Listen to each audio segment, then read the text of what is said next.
those training camps to use, showcase those skills and re-establish himself in this lightweight division.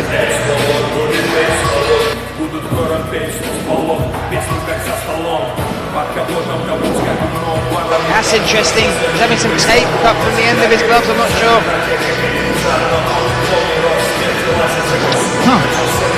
Couldn't quite make that out. Couldn't quite see exactly what they were cutting, whether it was part of the glove or something to do with the wrapping.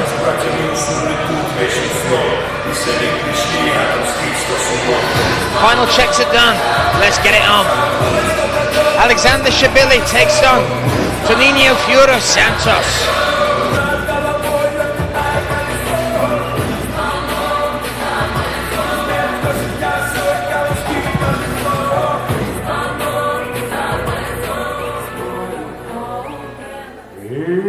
Знакомьтесь, боец в синем углу, fighting out of the blue corner, ему 28 лет, рост 175 сантиметров, вес 70,8 килограмма. He is 28 years old. He stands 175 centimeters tall, official weight 70.8 kilograms.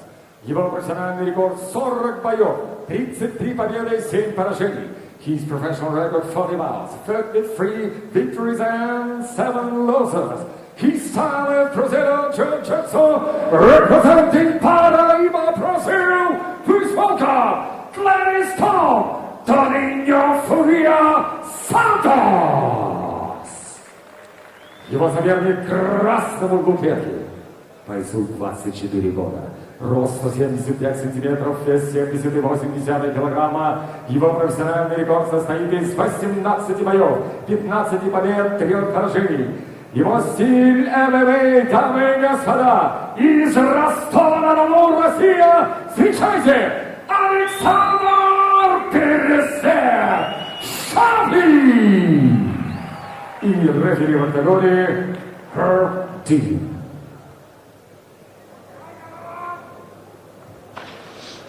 All right, gentlemen, we've been over the rules. Herb Dean, we need the final instructions to our fighters here. We'll just talk to John there. He said pieces of the glove. The glove itself, not the wrap, was actually sticking out of his sticking out, so they shut it down. Well spotted by our commission there and our referees. Great to have Herb Dean and Big John McCarthy here with us at ACB.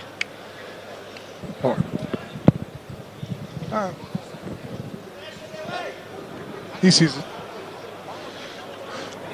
I'm curious on what Alexander brings. You know, in that last fight that was supposed to occur there in his hometown of Rostov, his opponent Adam Townsend had missed weight. They came to some agreements on what could have been done to punish, Townsend to make it fair again. Adam was accepting it to the point of even great disadvantage. And in the end, Alexander still just looked like he didn't want to fight. So I'm curious. Here's his opportunity again to prove to me he wants to be a fighter on what he does here with Santos in front of him. Because that was just... it was a strange set of circumstances, wasn't it? He basically wanted him to only be able to put on 2 kilos the next day. Things that basically would have made Adam not only at a deficit for that fight, but really could have been extremely dangerous for it to be that dehydrated to walk into a combat arena. Oh, Toninho Furo Santos. He catches Shabli with a 1-2 there. And this is what Toninho brings. He will keep coming forward. He makes you fight. He has a ton of experience, right? 40 fights. Shabli only having, 18 fights is a good amount, being 15-3. Oh, that knee's wonderful. Look at that, came up. He slipped the shots. And he brought the knee up. All right, redemption. He's back in my book. Watch the angle that he finds this. He slips those shots and boom. That was phenomenal to do off of a combination there. And he got caught by a few shots of his own. Didn't panic. No, he was, at the receiving end of the more effective exchanges that were happening. Santos was looking good, starting to really take control of that fight. And as soon as he threw that combo, was a little off balance, threw that punch with his body behind it, and that made him lean forward. Shabli was able to see it and fired that left knee right up the side, and caused him to be knocked out instantly. Looked like he didn't even really need to finish with hands, but obviously you always go in to finish. Boom. Ate a shot there. Well, that was his good combination at the beginning. This is the slip. Boom. Yeah. Through the left hook, was open there for a knee. Not a lot of guys could throw that shot. That's pretty slick. Lovely work there, technically beautiful and so accurate, right on the underneath of the chin there, shutting off the system of Santos. And Santos is tough, man. He actually didn't look like he was completely knocked unconscious, was rocked, fell down, and Alexander Chablis came in, was able to finish him. 1 or 2 shots combination had him out. So Alexander Chablis is back in the win column and with a standout knockout there. Earns himself $5,000 bonus. I wonder now if he thinks he should have taken that fight with Townsend. It was main event, hometown. Kid has some good skills there. I'm glad to see that. Maybe we'll see that fight down the line, but let's give it.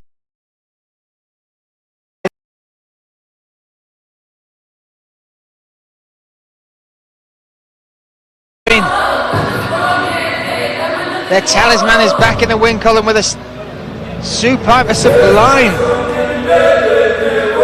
knee knockout. And another statement as to why he's one of the most dangerous fighters. Taken out of the fighter with such experience, staying composed in danger, and this. Slips the knee, slips the shots, and then raises the knee. Beautiful finish by Alexander Chablis.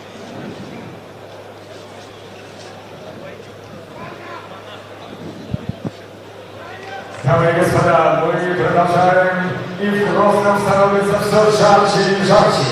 И это удивительно, ведь с вами лига ACB, Absolute Championship, которая выполняет вам трехраундовый поединок в тяжелом весе. И в синем клетке добро пожаловать боец из Хабаровска. Встречайте Евгений Берхамов.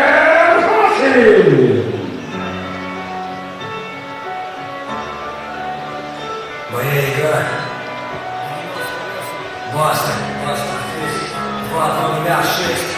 So we move on to the heavyweight division. The lift's going to have a bit more work to do with these two huge gentlemen making their way to the cage and making his debut. Finally making his debut. Evengi Yarokin. Record of 17-5 and a devastating fighter. Weighs in fairly light for a heavyweight, but 14 of his 17 wins are by finish and 13 of them by KO or TKO.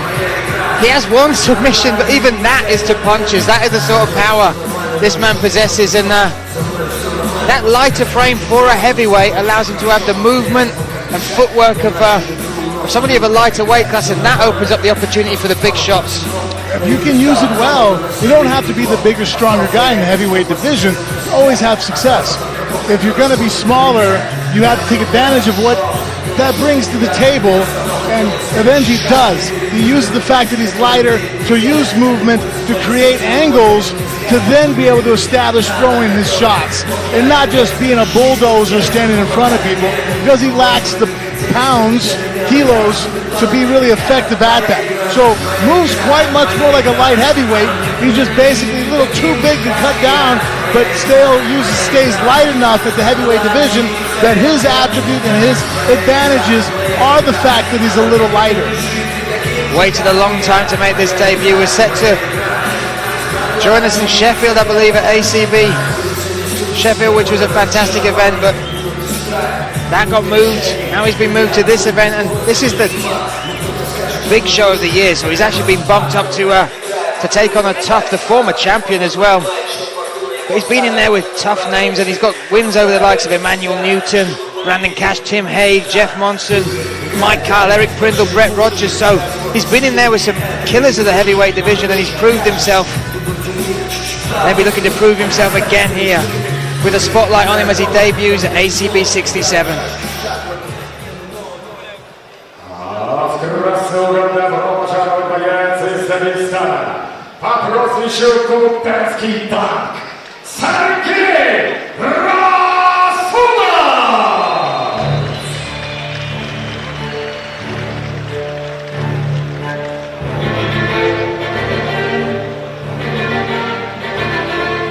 Again we hear this tune coming in.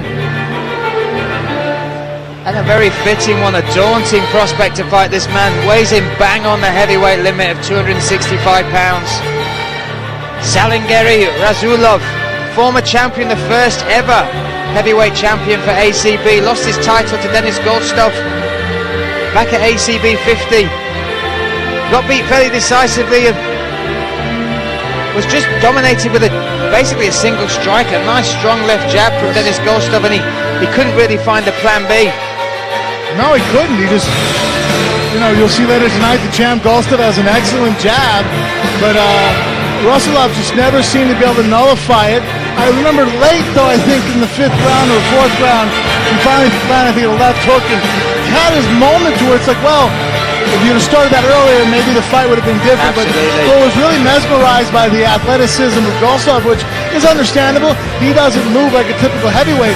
With that being said, he's obviously not fighting a guy with the same height, range, and weight of Goldstov. But Evanji is also a guy who likes movement, and even though Rusulov is a big, powerful heavyweight that comes forward, he could run into the same problems of having an issue with those mobile heavyweights. Absolutely.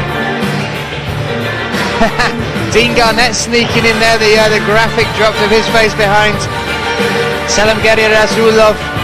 And this is the test of this man now, isn't it? He lost his title, the title which he held very dearly. Heavyweight champion, the baddest man in ACB, and he's looking to get back in that win column. Mentally, how's he recovered from it? And he's taken quite a layoff, so it'll be interesting to see if he's added any tools to his game, any changes physically or mentally that might help him make his way back towards that heavyweight belt. Well, we're going to see tonight how bad he wants it. Do you want to get back there and compete, or are you just now fighting and kind of like, because some guys, as fighters, we get stuck in a rut where we don't know how to say no to fighting because that's what we do, but you don't have the same ambition to strive for gold. And we're going to see tonight very quickly, Rusulov, how much he wants to get this rematch with Goldstov. Does he want to go back and fight at the top, or is he going to be content just getting out here and competing? We shall find out indeed. The heavyweights are here. Let's get set for this showdown.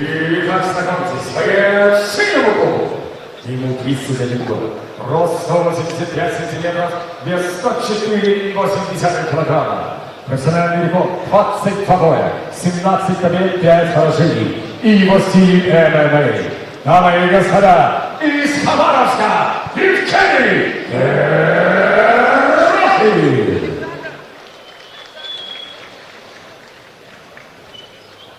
Дамы и господа, встречайте, глава Чеченской Республики, Герой России Рамзан Ахмадович Кадыров.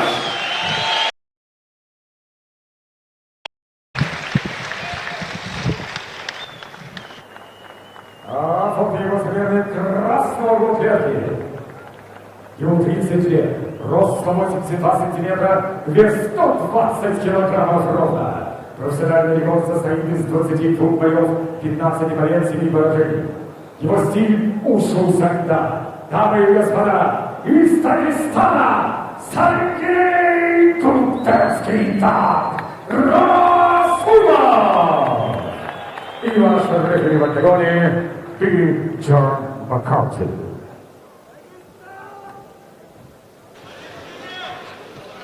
So it's only fitting that Big John looks after the big men here in our heavyweight bout. The warm-up to our heavyweight title fight later. Evengi Arokin in the blue corner with the camo shorts on. Salingeri Razulov, the tank,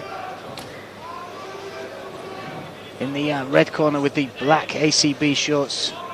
A Wushu Sandu background, and you've talked about that before. That's a very effective style to base yourself off, and with the frame of Razulov, it's a great combination, isn't it? It is. He's able to use good skills with the size and power he has. Right now you see, and that was something he had a little bit of success with in his last fight with Goldstov, was that inside leg kick, but Goldstov was able to just use his reach and was really beating him with the jab before he did so. And then because Rusulov Rasulov leans back when he throws the inside leg kick, he was ever so much off balance because he was able to reach with that jab. Looks for a big overhand right of his own. Hirokin does really well at covering up. As you see when he takes his shot, whether it's a low leg kick or even a jab, he always keeps his hand high and pulls straight back into that position. That's good discipline, isn't it? And because he is a smaller heavyweight, he can't make mistakes and use his size to bully people around. So he has to fight sharper and smarter. That's a heavy, heavy right hand. Looking to make him feel the power early, and he does. That's a big knee as well. Another knee comes in. Looking to reap his leg, and does. Oh, he's covered up here. Big John's not going to let him take too many of these. He's trapped under the big man. He can't see daylight. This is early in the fight as well. This could be it. He's covering up pretty well, though.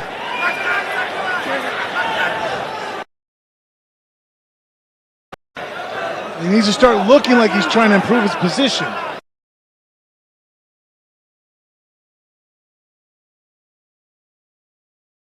As well, just using his weight, gravity on his side as well. And Rasulov is sitting on his quads now. Let's see if the big man didn't just maybe wear himself out a little bit there. He put a lot of tenacity to try to get Evengi out of this. Some big shots. Watch for. It was kind of interesting. He came down a little. Nice axe kicks. Again, he's done a very good job of avoiding big damage. But he's in a bad position now. See, right now we call this a leg drag. But no, Ruslev doesn't realize where he is. And the fact that McKinney is actually locking up around. He's using an upside down half guard, I guess, it's more of a jiu-jitsu process. So now he can't face him because his legs are wrapped there. Now Ruslev just didn't understand what position he was in, because that could be the end of the fight right there. It's a great position, just inflict downward pressure and beat your guy up. In jiu-jitsu, we use it to pass to superior positions and take the back. But here in MMA, don't pass, just sit there in the leg drag. You're trapping the hips down, and you could really beat somebody up. Trapping the hips, obviously stopping that movement, stopping them regaining guard. And like you said, Rasulov just didn't seem to know exactly what opportunity was in front of him there. But Evgeny surviving, and that's maybe what he's got to do, because Rasulov... you can see the tempo change down. I mean, Rasulov is a big, powerful, he looks like a tank, but that comes at a price. And he came in with some ferocious shots, but he was moving his body. He's built like a lineman. Those guys aren't running 100 yards and coming back every time. His heart can only still sustain so much energy and so much blood output. So right now you can see his body having to recover. But the best place to recover, inside the guard, on top of Evgeny. Evgeny's really doesn't have much of a hip, no movement really, no threats coming off the bottom for sweeps or submissions. Basically just survival, tying him up. 35 seconds left in this round. A good work by Big John there, really focusing on Evgeny and the strikes that were actually causing damage and giving him the opportunity to survive this. And what looks like maybe make it to the second round, but we'll find out exactly what that took out of Rasulov. Well, right there, you seen that elbow he threw? That was a very labored, over the top, no snap behind it, no pop. Right now he's going to have a minute to recover, even more so. And again, for the last 2 minutes, Rasulov being inside the guard of Evgeny, hey, if I got to find a place to rest, that's a nice place to rest. Rasulov does with tired hands on the side of the cage. He is really tired. He came with flurry. Came down, pressure, big shots, but none of those really landing. Body shot landed decent there. Tried to throw him down, coming with some major uppercuts. Everything's on the glove there. Those elbows seem to be landing pretty decent. But again, if Evgeny was able to... What? What's that? Fight's over. Is the fight over? What's happened? Has Evgeny got an injury? We'll try and find. Yeah, he has. He's looking at his hand now. Yeah, he's broken his hand, I think. Probably from blocking those shots. Yeah, that's exactly what I think it's from. He was covering up, blocking shots. The power that Russell was generating crushed the bones in his hands. Might even be his wrist there. He's holding the. He was holding just above where the tape was. So, yeah. But blocking big shots, big elbows, could have broken that. But they're one of the smallest bones. Obviously, a very strong one as well. But the power of Razulov. Yeah, and you have what, 27 bones in the hand. That's the reason why we tape our hands. But typically, the taping of the hands and the gloves protect for forward pressure on the knuckles, not so much on the back of the hand. С отказом от продолжения боя соперника по завершению первого раунда. Техническим нокаутом победу одержал Сергей Гунтарский-Хан Рафулов!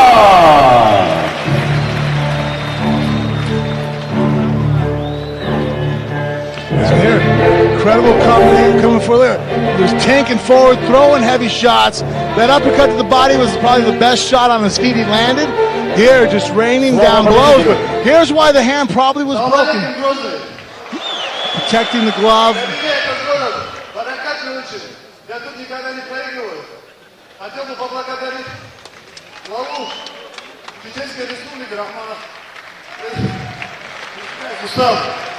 За то, что развивает ММА во всем, не только в Чечне и во всем России, во всей России. Еще раз хотел бы поблагодарить своего менеджера Гаджимурада Караева. Поздравить его, у него недавно дочка родилась уже. За то, что делает для нас бойцов. Хотел бы поблагодарить всех заправок ВНК, которые тоже помогают Дагестану. От души Баркаловичу. Сергей Рафулов. Дамы и господа, мы продолжаем, и Лига ACB представляет вашему вниманию трехраундовый бой в наилегчайшем весе. И в синей угол клетки добро пожаловать боец из Соединенных Штатов Америки. Ladies and gentlemen, please welcome to the blue corner from the United States of America, Tyler, the mean one, Lima!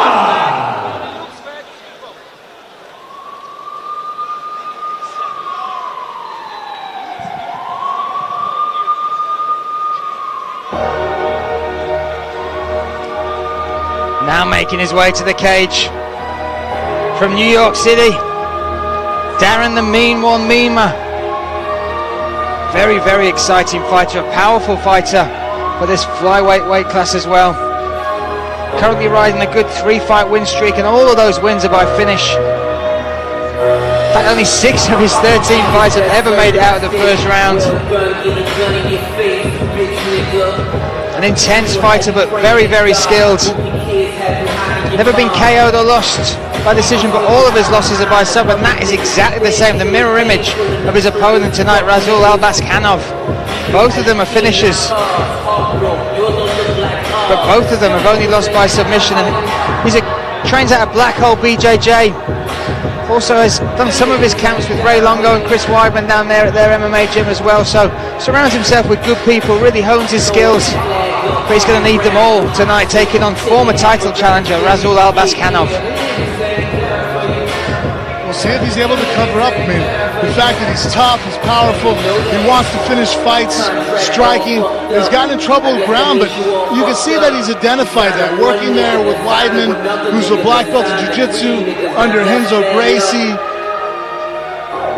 There's great guys like a Frankie Edgars that also around that area to come in and work with, to show them that doesn't have to necessarily become a black belt jiu-jitsu himself, but understanding how to nullify the submissions, stay in good positions, and not give up opportunities to be submitted. If he can close that hole out in his game, for somebody who's never lost any other way, he's going to really cause his opponent, Rasul, to have to dig deep and find another way to get over a victory on him. Very active, whether standing on his feet, throws some very fast hands actually, fast and with power, but on the ground, whether on top or on the bottom, an active guard. And one thing he does particularly well is he pivots well with his hips in the guard, and that opens up options for submissions. So Рассылка добро пожаловать, боец из России. Дамы и господа, встречайте, Расул Албасханов!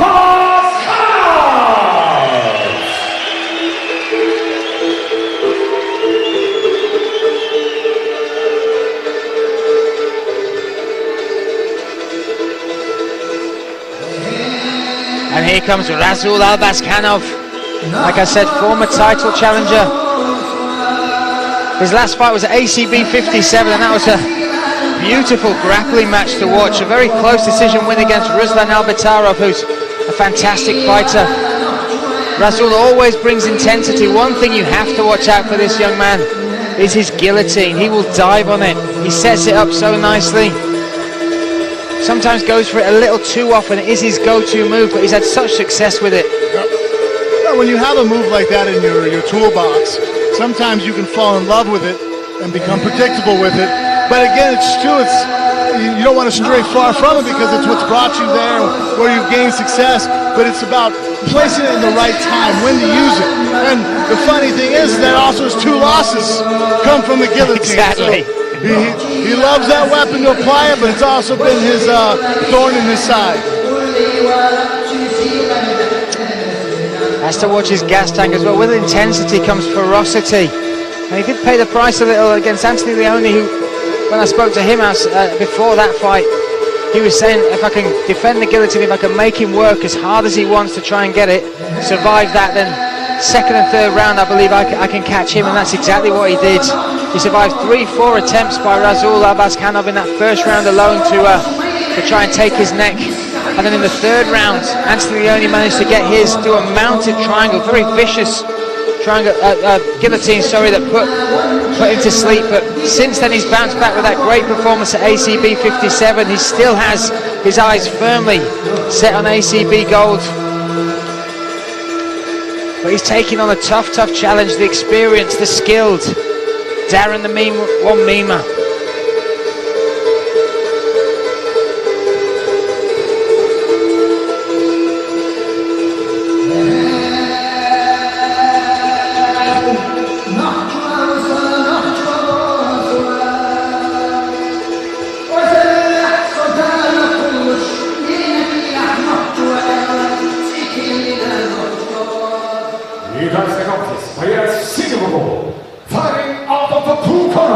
Ему 33 года, рост 167 сантиметров, вес 57,1 килограмма. He 33 years old, he stands 167 centimeters tall, official weight 57.1 kilograms.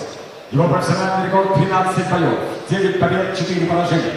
His professional record 13 battles, 9 victories and 4 defeats. His style is MMA, ladies and gentlemen, representing New York City, United States of America, Darren the Mean One Mima!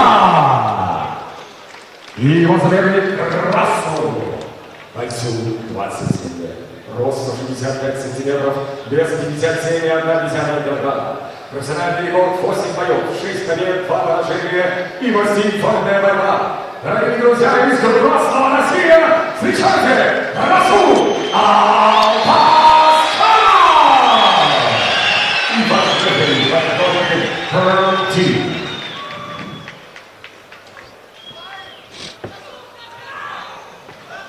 So Herb Dean taking charge of this flyweight bout. Look for a fast-paced start from both fighters. Rasul intensely staring down his opponent. Darren Mina, cool, calm. Round 1. Showing a little feint already. Both great jiu-jitsu players, both great submission artists. Might be a case of who's going to try and take it down, get that dominant position first. Well, we'll see what, Darren trains with great strikers. Ray Longo is, even, Matt Serra, being a black belt in jiu-jitsu, really developed some knockout punches in his career that won him the title against George St. Pierre.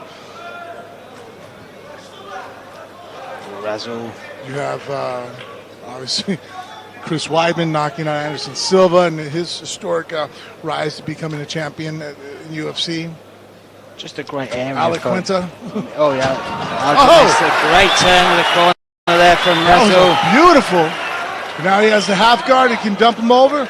Watch out, he's looking to jump on that next. Soon as Mima got his posting arm up and he was raising his head. Yep, that's an area you can hit the guillotine, is when guys are posting up with their underhook. You post on the ground, your neck is exposed there if you don't keep your head up and keep pressure. Nice exchange of trying to go for the sweep there for Mima, but Rasul had enough of a threat with that guillotine. Even looking at it caused him to pull back into full guard. Mima controlling that right arm of Rasul. Yeah, actually Rasul has his arm too high. He'd do well to try to get that back. And that's right. Nice sweep there, used the butterfly hooks beautifully. What good recovery there. And now he's going to connect his hands on a nice double, but he has a guillotine. This is the relentless style of Rasul. He's going to the side now. Now he's safe right now. The arm's trapped. Darren could use it as a sweep, but now the arm is out. He has to be careful of not getting stuck in a Van Flute, which now Darren now is framed with his left hand. Yeah. He's out of danger of the Van Flute. Wow, this was a nice side control. See how he's floated there on him? Good pressure. This is absolutely his world. You look back at his fights. He'll apply this pressure, this intensity. Heavy side control. But Darren, good job of framing. He's not allowing him to get on his neck. See how he's over the top of the arm? Oh, triangle. Possible triangle there. Mima showing how dangerous he is off his back. Like I said, such an active guard as well. I like that. That was a very quick transition. That's a nice left hand. We'll have to watch those up kicks. Mima's composure is great. He says he's in such a ferocious triangle. Another possible triangle as well. Rasul's got his arm in there stuffed, but now he's again too high with his left arm. Nice underhooks there for Darren. Darren, you know, Mima, when he gets those underhooks like that, it's easy to stretch your opponent out by having that. And then you can even brace and trap completely on one shoulder and use it as a crank, use it as an ability to sweep. It's easier to set up the butterfly sweep. Something happened there. You saw Mima just, I don't know if it was a head rubbing or something caught his right eye. Yeah, just the head pressure there of Rasul. 1 minute 15 seconds left. And like you said, Rasul's so heavy on top. He's so hard to shift. Mima had success with that butterfly guard, but Rasul straight back into a dominant top position. The thing is, Rasul's going to have to be busier. He's really not landing shots here. He's just staying on top. And now you got the referee, you know, Herb's clapping his hands to urge him on. This is more of a laying and praying type of, and this, judges don't really care where you are as much as what you're doing. I mean, he's getting the slight edge, but it wouldn't take much now if they got up to their feet. Any kind of exchange there going for Darren would win him the round. Darren might be quite happy with letting Rasul work like this. If you watch the tape back on some of his fights, Rasul works this hard from round 1, and when it gets to round 3, he sometimes struggles with that gas tank, that efficiency, and that opens up opportunities for his opponents.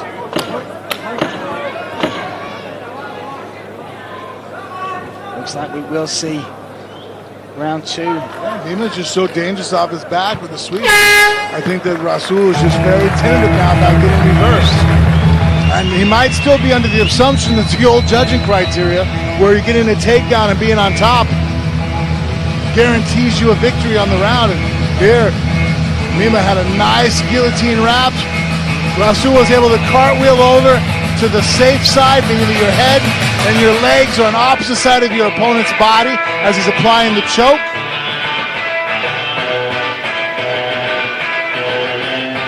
And now Mima talking to the referee, not sure what he's saying. Something to do with his shoulder. Not sure exactly what's Maybe he feels like some grease or something. Possibly. But we're set for round number 2 here. Well, some guys just are sweaty, man. I mean, it's a sweat and they're slick. Sometimes guys' diets, especially if it's sugar leading up, can have a lot of glycogen almost in their sweat.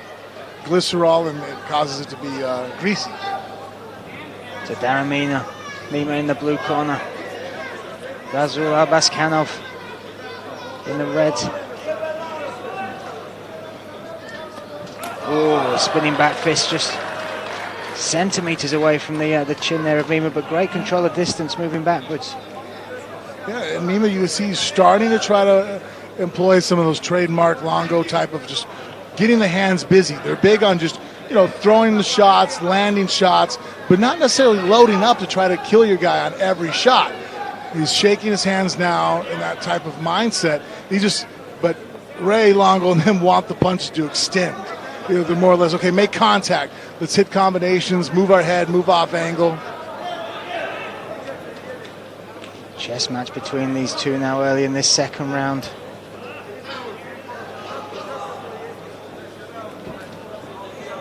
Mima doubling up with that jab, maybe looking to come over the top with the right as well.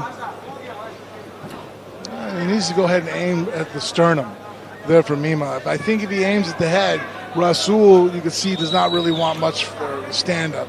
He's here because he wants to get the fight to the ground with a shot. So, yeah, there, he missed opportunity there for Mima.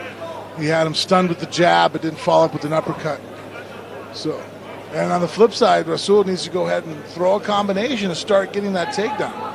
Rasul maybe taking an opportunity for an extra bit of recovery here. Well, there you go. Mima shakes it off. Nice sprawl by Mima as well.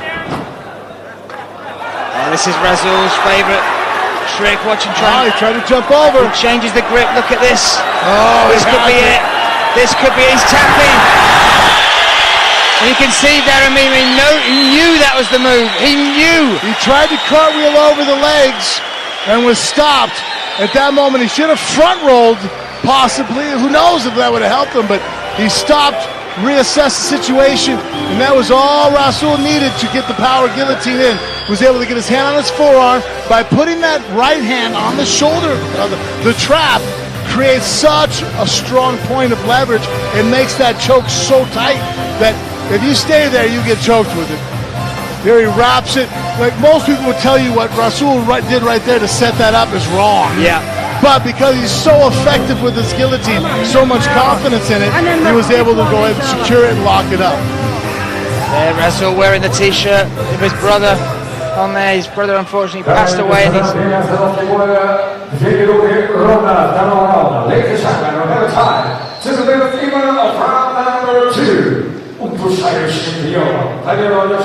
And your winner by Rasul Albaskanov.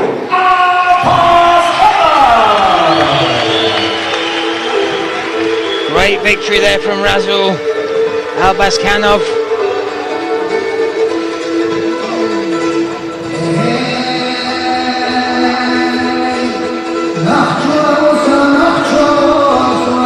That is now 2 in a row for him back in this flyweight division.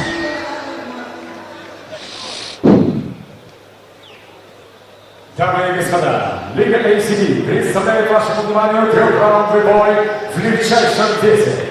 Ваше внимание на экран.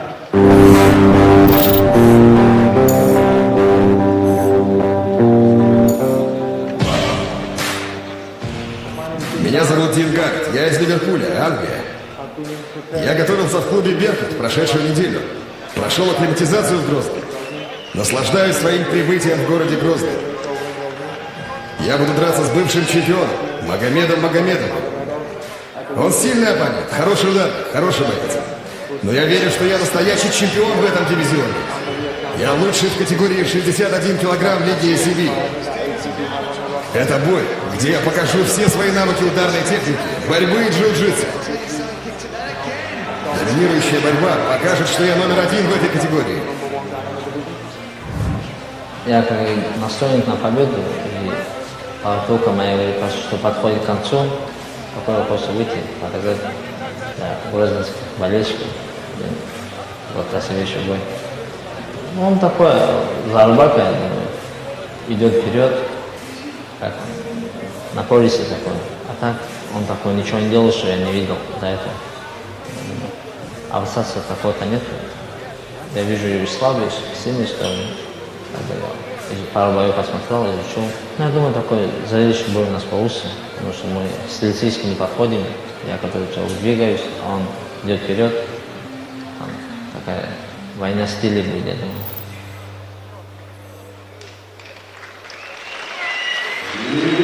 Сеньор, добро пожаловать в боец из Англии.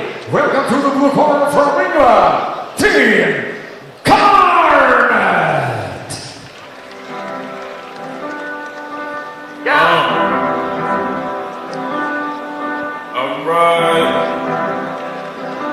So here he comes, the UK's own Dean Garnett, making his way to the cage to take on former champion Magomedov. And when we look back at Dean Garnett's performance at ACB 54, that was a statement. Looked completely a different fighter from what we'd seen before. Striking was on point. The combinations he put together, he took out a very tough Michael Tobin, undefeated before. And he put on a display that caught the matchmaker's eyes and has set up this opportunity here to take on the former champion Magomedov. He was slick everywhere. His wrestling, his defensive wrestling, offensive wrestling, his striking combinations, his ability to throw shots from all different areas. Lewis was loose, was fluid, effortlessly transitioning as a pure mixed martial artist. Didn't have any area that it looked like he needed the fight to be. Wasn't anxious to go in any direction. Was very impressive to watch, and somebody that I have a lot of anticipation for what he's going to be able to do here in the bantamweight division.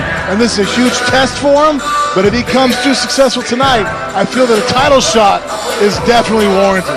That's what he's looking for. The Peter Yan Mateus Matos fight happens at ACB 71 in Moscow. That is for the bantamweight crown. Dean Garnett says he wants to do what Peter Yan couldn't do in 10 rounds. He wants to finish Magomedov, and he's looking to put on an absolute showcase here today to really make that mark that he is the #1 contender in the bantamweight division.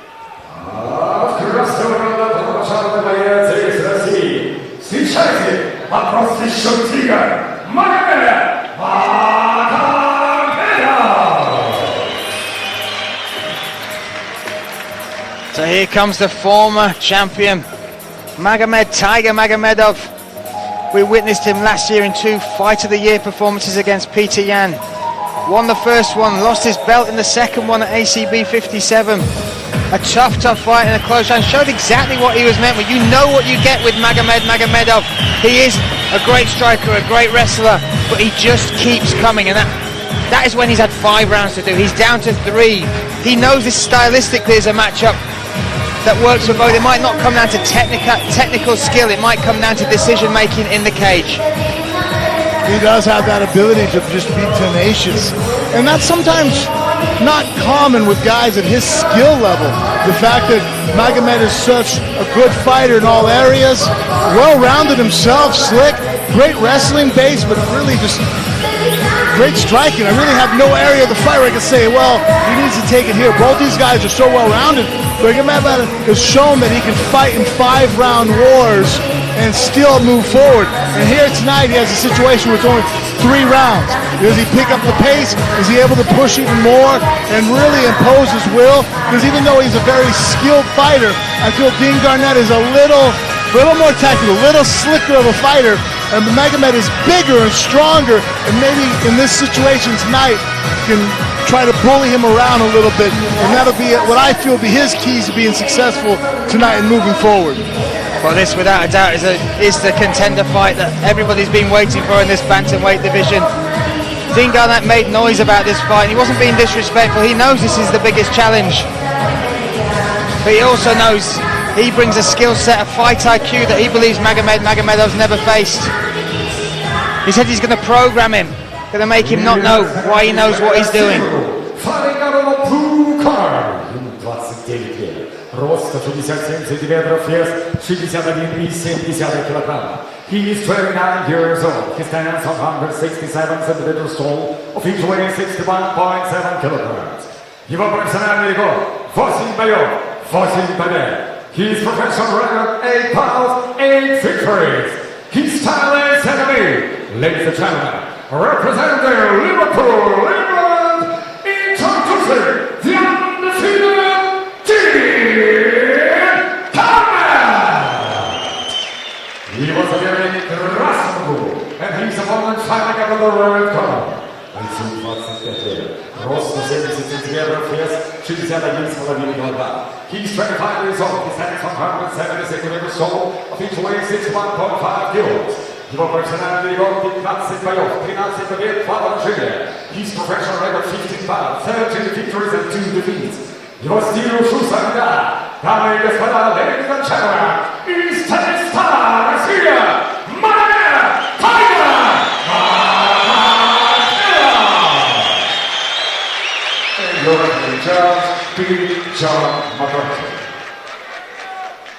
Big John will take charge of this fight. Dean Garnett in the blue corner, Magomedov in the red. Spoke to Garnett the other day, said he's got some tricks. Look for him to fake with some knees to try and warn Magomed off the takedown, but he also said he's got a sneaky submission that if Magomed comes in for a takedown, watch out for. Well, he's going to have to use his speed and his mobility. Magomed has a reach and height advantage. So here on the outside, initially their first movements. Spinning back fist there from Magomed. Magomed does an excellent lead leg. You see that kick? He doesn't load up on it. He's able to flip it directly out.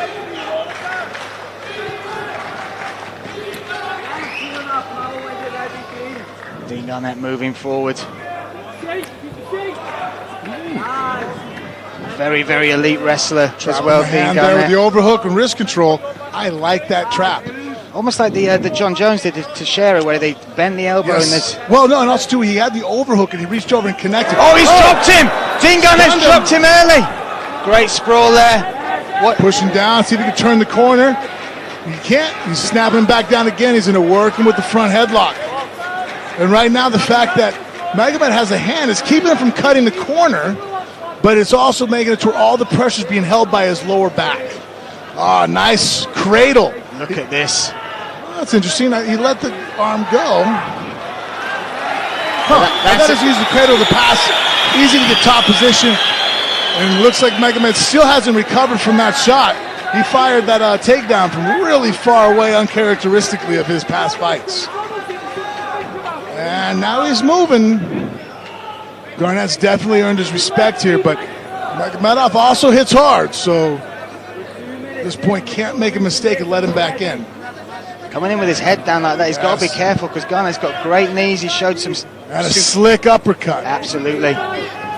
Oh, shin to shin, that's going to hurt both of them there. But Garnett's made a statement. Not many people have done that to Magomed. Drop him in the first, he's a tough fighter.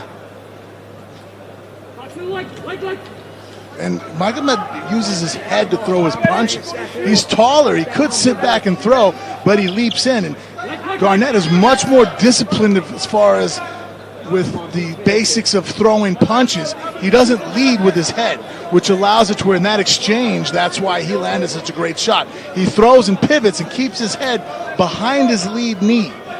You can see as far as with the basics of throwing punches, he doesn't lead with his head, which allows it to where in that exchange, that's why he landed such a great shot. He throws and pivots and keeps his head behind his lead knee. You can see that Magomed fires his shots, and they're hard, but if he misses, he's off balance. Nice little feint in the level change there. Oh. Throws and pivots and keeps his head behind his lead knee. You can see that Magomed fires his shots, and they're hard, but if he misses, he's off balance. Nice little feint in the level change there. Oh. Fires his shots, and they're hard, but if he misses, he's off balance. Nice little feint and the level change there. Oh, Garnett with the knee and another one. He caught him with a flying knee there, the left side. And see again, now Mukhamed's holding, and this is hard for him. He's not allowing Garnett to be able to turn the corner, but by holding on like that, he can't. It's hard to build back up. I mean, it's going to take a lot of power to muscle this up. Garnett, look at wrist control, blocked with his shin on the... Oh, and his knees. Garnett dropped down to make sure that he can't eat those knees. Still there, though. Magomedov only took one move to finish Oleg Borisov in the 4th round, and that was a guillotine. He sets it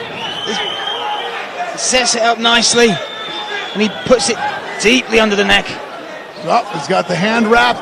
If he can keep that arm down, he can turn the corner. Looks like he's going to fight for the Kimura. Look at that. Oh, rolled. Look at that, turns it around. That's tenacity from Dean Garnett. Now he's got his hands locked. Garnett's got to fight. This is the guillotine. Oh my goodness. Mount it. Oh, he's Magomedov has finished Dean Garnett, and you can see the respect between the two of them. He was trying to force that double, come across. Mukhamed locked up the guillotine, pulled in the guard. His elbows are so high. Garnett tried to roll over, tried to find a way to find some air, get some light. Mukhamed has a solid guillotine, was able to finish very.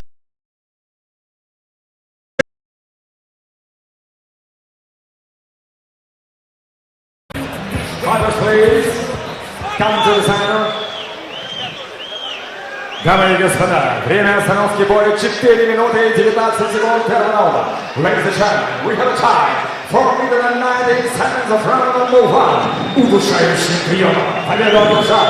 And your winner by Berkhamov, Tiger! That's what we're talking about, being tough. Came back in. Spinning back nickel early in the fight didn't do much.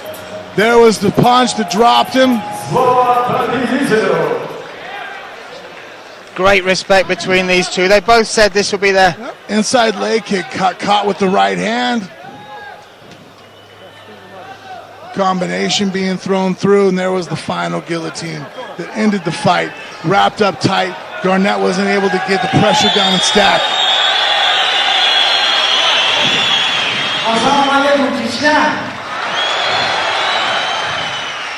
Came down to toughness.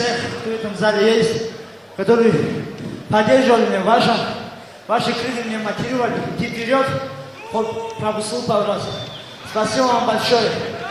И хочу поблагодарить всех своих тренировщиков, Мансуру Чакая, нашего президента, нашего руководителя клуба Амара Бакарова. И хотел бы поздравить с прошедшим день рождения нашего брата Идриса Магомедова, который был парня день рождения. Спасибо большое, Чечня.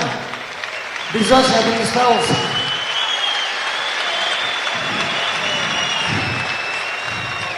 И еще хочу сказать, я недавно потерял титул.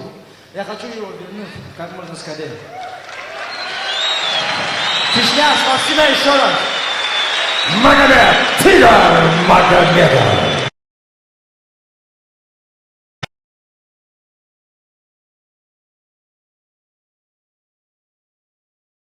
За титул чемпиона лиги ACB. А сейчас вашему вниманию трехраундовый бой в полулегком весе. Ваше внимание на экран.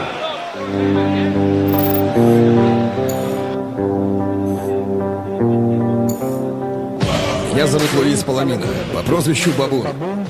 Очень рад выступать в Лиге ACB. Будущий чемпион Лиги ACB в полулегком весе.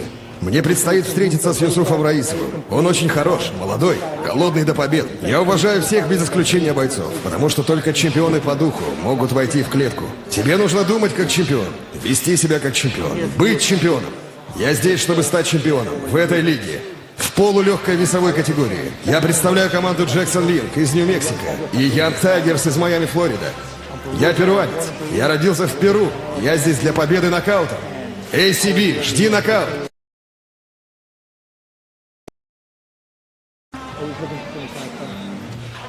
Не моргайте. Подготовку я начал в месяц Рамадан. Она длится 3 месяца. Первый месяц тренировались мы в усиленном режиме, месяц Рамадан. После чего начались нагрузки. Мы проводили тренировки по кроссфиту, делали тренировки по кикбоксингу, по борьбе, по джиу-джитсу. В каждом аспекте работали. Работает стойки, борьбу не очень любит. Посмотрим, что он предоставит в этом бою. Это спорт, здесь бывают победы и поражения, только Всевышний знает, что произойдет 19 августа. Но, иншаллах, я готовился, и я надеюсь любым способом выиграть его.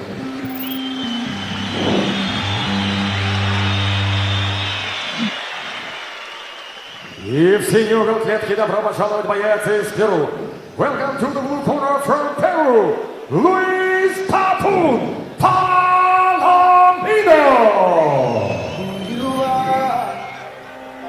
One nation under a thug and bullet sky.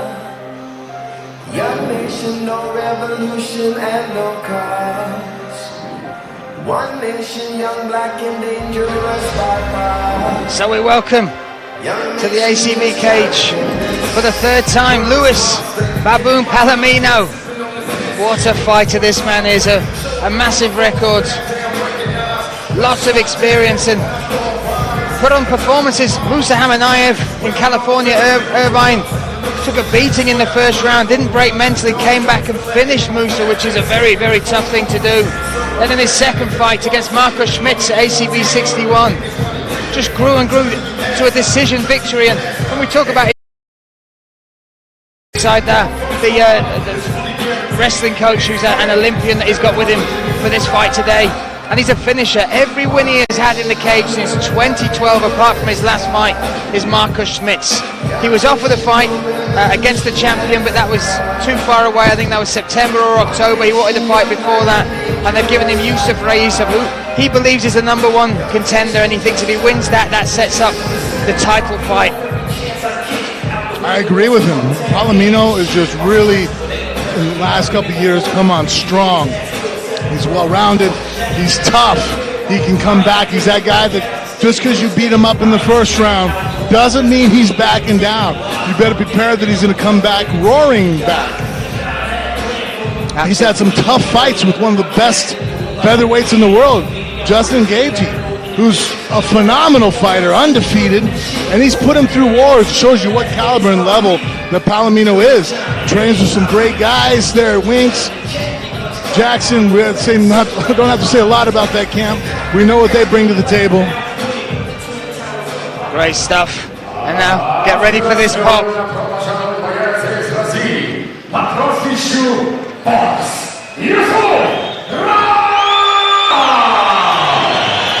And listen to that, this sold-out arena here. The Coliseum in Grozny. This young man, just at the age of 22, is a superstar in these parts. So talented, such a nice guy as well. He's got every single factor, not just the skill set, but the personality as well. All smiles.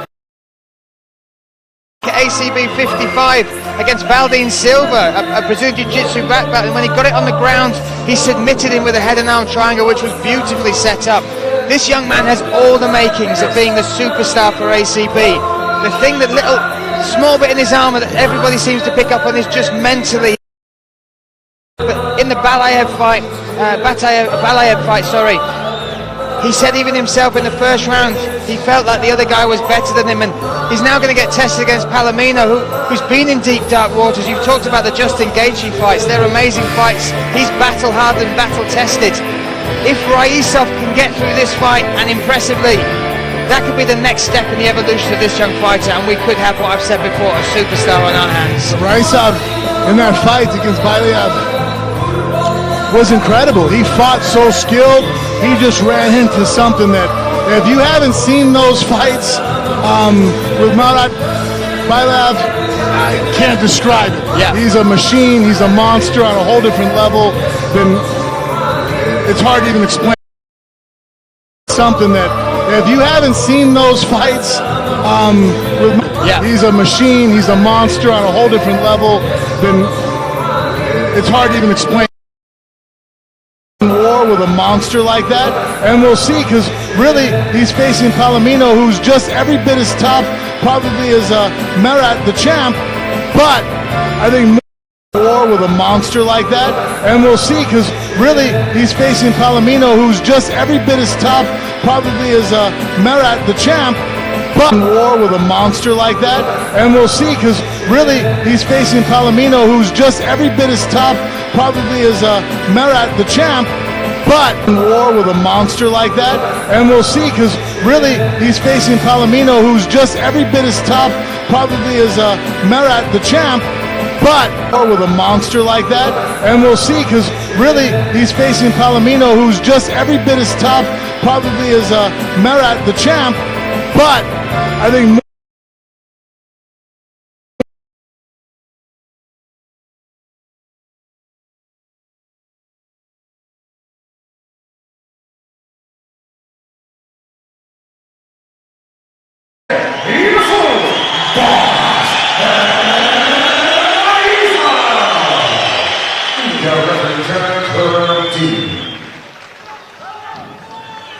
So they come together for the final instructions from Herb Dean. Been over the rules. Protect They've yourself not at all taken their times. eyes Follow off my each other. Look at this. We're gonna have a clean fight. Stretch gloves and let's do it.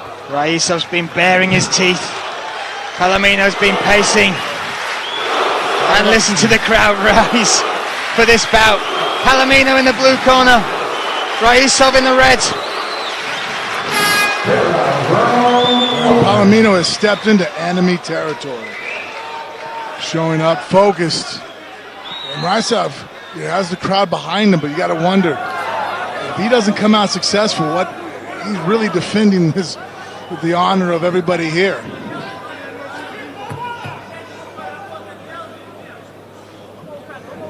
Oh, Palomino slips and throws that jab. Raisov striking, constantly evolving. Works a lot with his brother. Palomino using that leg kick. He wants to take him into deep, dark waters. Palomino says, I've been through those battles that, oh, maybe an eye poke there. I've been through those battles. I want to take him, make him feel things he's never felt. Find the, oh, but Raisov digging deep early with those big combinations.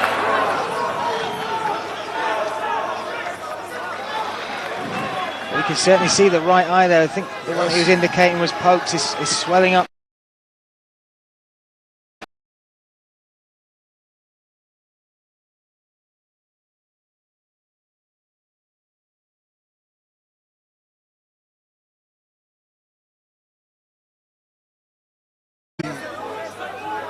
Getting warm with the fingers out now. He's got to be careful with them. Well, he's not rolling his ankle either. Remember that in the fight? That's right. He constantly talked about that. I'm like, what is he doing? Nice body shot from Palomino there. That's a great record. Oh, now they're swinging.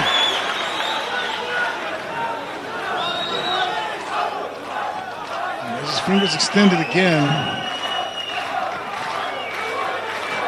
He's just not pawing with him. Oh, Palomino throwing with some venom there. Nice stiff jab as well.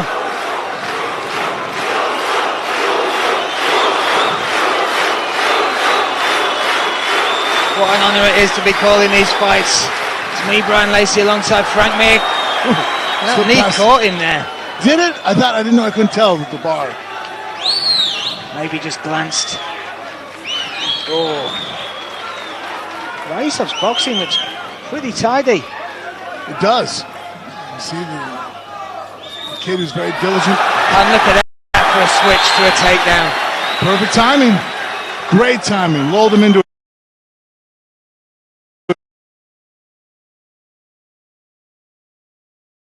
Give us small cut on the left eye of Palomino.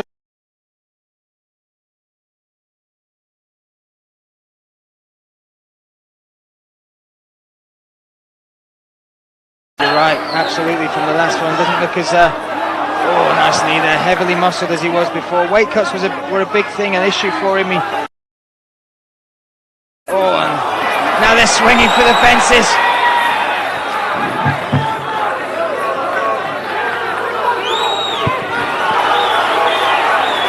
They separate, just 30 seconds left in this first round. What a pace they've set as well.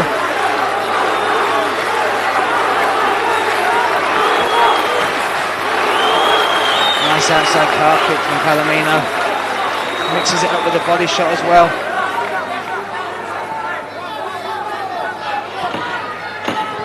Palomino, you just see coming forward and posing. And Rossi slick, left hook, right hand. A little smile as the crowd loved that.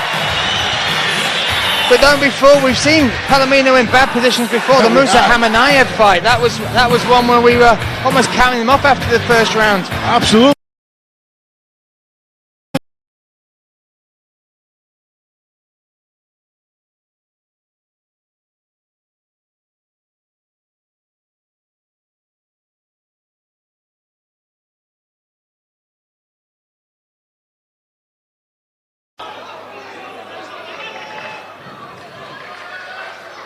Yourself in that southpaw stance.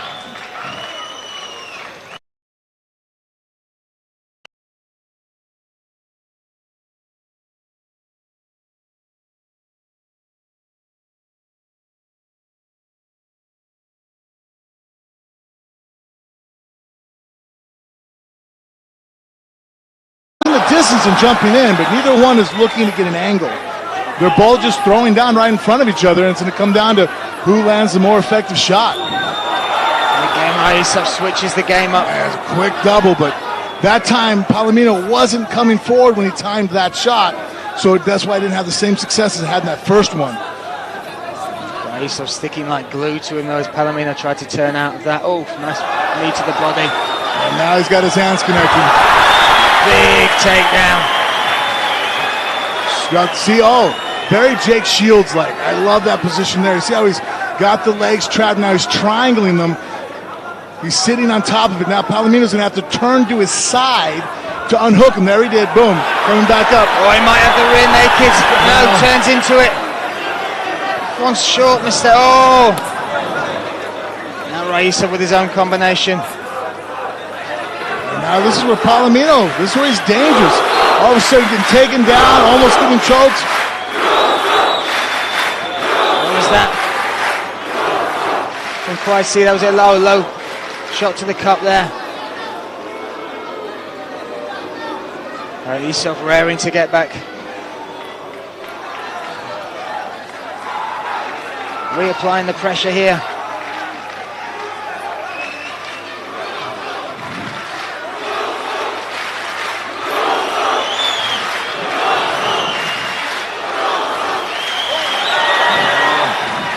Oh, nice almost trip.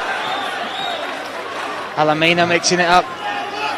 Palomino keeps making the only mistake I understand it. Well, one I'm seeing is that he's throwing the roundhouse sometimes too close within punching range of Yusuf, who's then landing punches. And they look even more effective. I mean, they're effective shots. But when you're on one foot getting punched, knocks you off. Well, I see Palomino actually there now starting to take a breath and look. Oh, beautiful little shovel uppercut, right?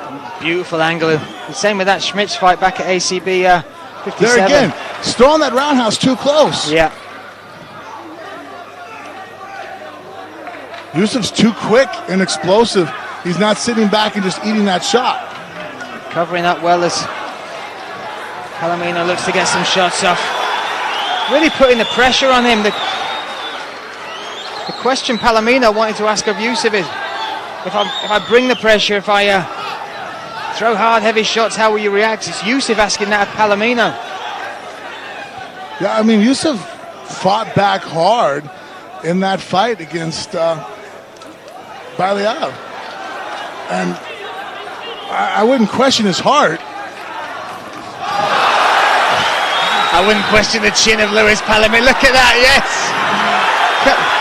They're looking to swing now.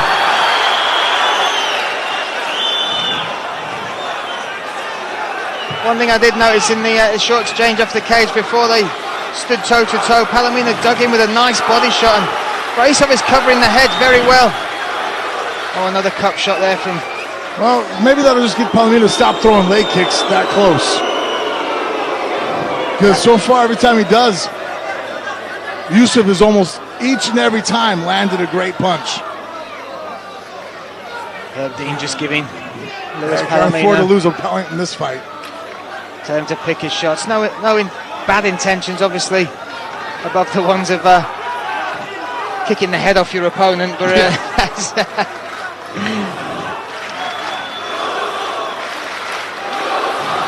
again, this crowd are going. Whoa. Herb Dean warning about the fingers. Both getting one. Like you said, neither wants to lose a point here. Oh, and it's Palomino that goes for the takedown. Look at how he pops back up though, Raisov. Kept that underhook the whole way through. Never allowed Palomino to cinch down on his legs. And now he's able to turn the corner, even though he only has a wizard with his left arm. Trying to change levels though with his arms there. Not the best opportunity for a takedown. And now he's kind of in a cow catcher headlock position. Just 15 seconds left in this second round. What an exciting fight and what a oh, look at that! He might have locked up the guillotine. Yeah, he isn't. Oh, he popped his head out. The sweat there from both fighters obviously helped escape, but that looked pretty tight.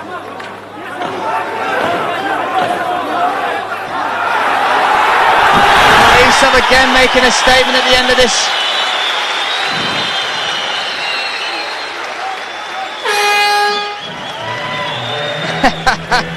Talking to each other as they separate. Let's have a little look back at some of this action. Both fighters throwing combinations. Trying to move their head offline is about as much of a defensive awareness that they're worried about. Both are just throwing heavy leather back and forth. 1-2s going in and out. A little bit of a body exchange, but this is just two guys really just fighting more on bravado.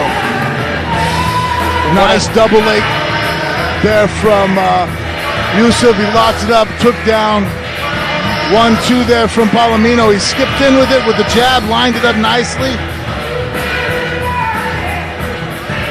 Now we move not only from bravado, skill, but also attrition as we step into the third round. This has been a fast-paced fight. Has been. Very animated corner there of Luis Palomino. Here we are at ACB 67. Me, Brian Lacey, alongside Frank Mir. Man, maybe we can run over there real quick and let him know this got to go 5 rounds. Yeah, just give him a nudge. Oh, that's a nice bit of respect.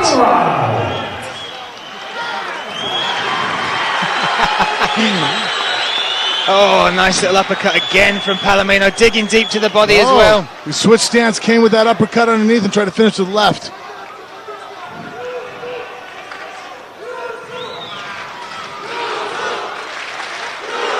Now when he throws the roundhouse close, if he aims, Palomino aims from the knee down, it throws the balance off of Yusuf, but he can't fire those to the thigh that close in. Now they're looking to swing. This definitely fight of the night here, guys. Without a doubt, look at the heart, the ferocity we are witnessing here in Grozny. Once he locks his hands, that is it, isn't it? And this time pulls him away from the cage.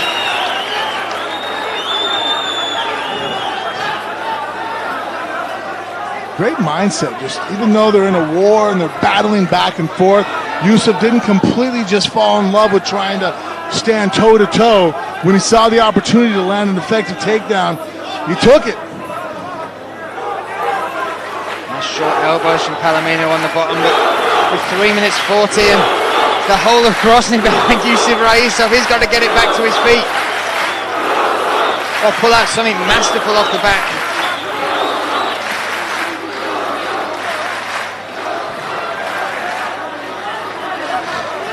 Without a doubt, for my money, whoever wins this fight should then step forward and take on the champion.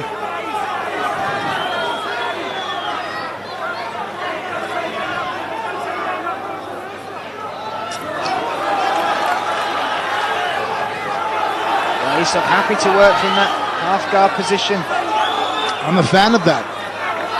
It holds your opponent down by having your leg in between their legs like that. It traps their hips. And a lot of times we lock up the half guard, which traps our hips. doesn't allow us to scramble up to our feet unless we let that half guard go. So now out of the three things you have to worry about from the bottom guy, scrambling, submitting you, or sweeping you, now you've cut it down to it's only a possibility of a sweep or of or submission, but now you don't have to worry about the scramble. So you don't have to worry about driving forward as much. You know, your forward pressure right now keeps guys from standing up and controlling it. But forward pressure can also lead into a sweep or lead into submissions.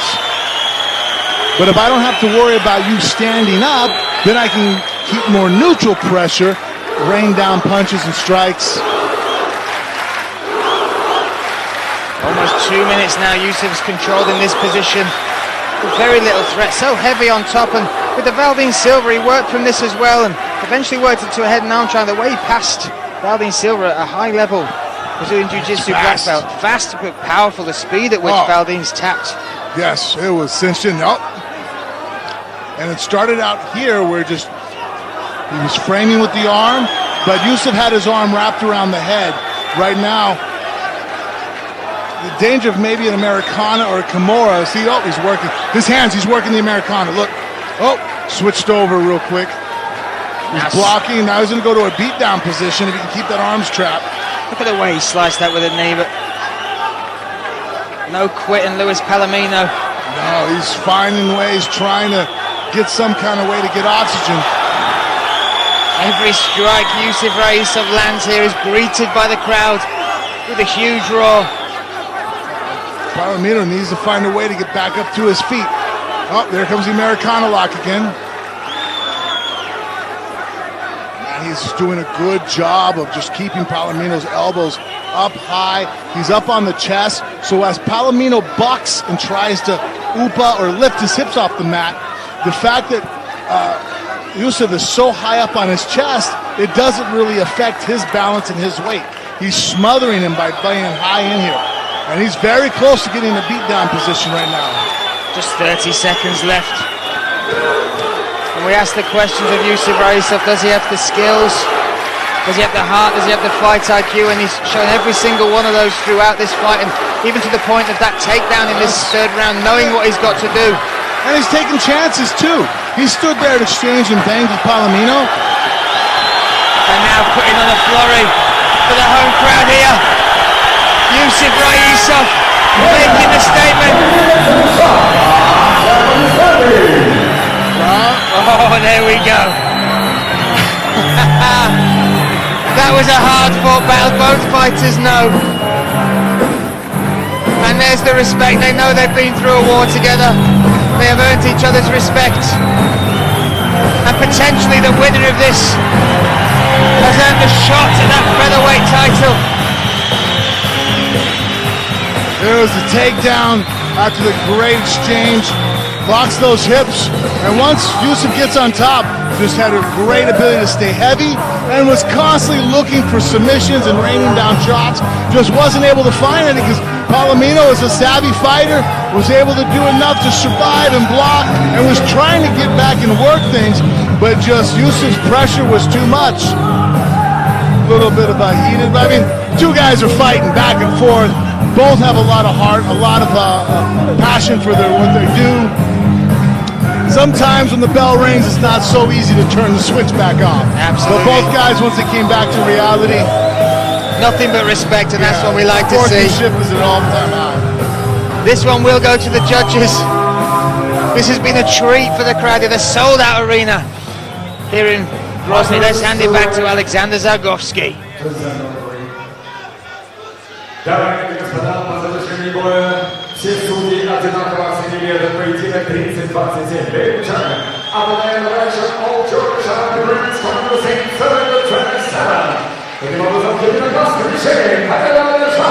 Your winner by 2 rounds official, Yusuf.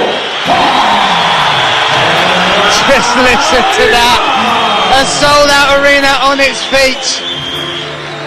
Maybe this is the fight he's been highly touted before. Maybe this is the fight where it's a coming of age. Everything has come together. Taking on a tough, wily veteran. And we will hear from Yusuf Raisov. Assalamu alaikum.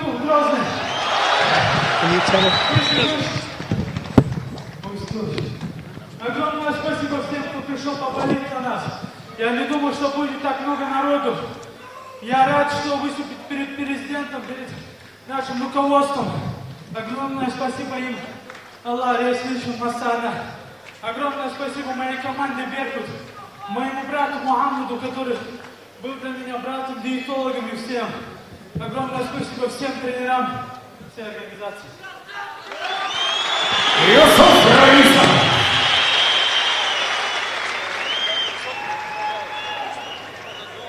Луис говорит то, что он вырос в драках, но он забыл то, что наш народ вырос на войне.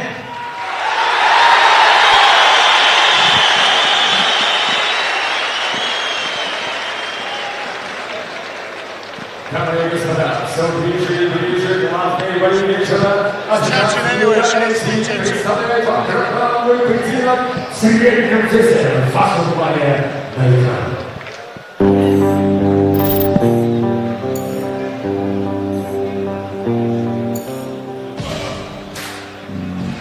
Бой будет серьезным, соперник серьезный. Я смотрел, проанализировал все, что он делает. Я готов ко всему, что он может мне предложить. В любом случае он не будет отступать в психологическом плане, но я не думаю, что у него есть какие-то проблемы. Вот. То, что я буду делать, я буду доминировать весь бой. Он сделает свою работу, я сделаю свою. Вот. В принципе, я уже готов. Я Клиффорд Старкс. Я буду сражаться с Альбертом Дураевым. Он отличный оппонент и большая возможность. Спасибо ACB. Я не могу дождаться момента выхода в клетку и сделать дело, как я это умею. У меня есть ребенок, которого мне надо содержать. Давайте сделаем это. Давайте веселиться.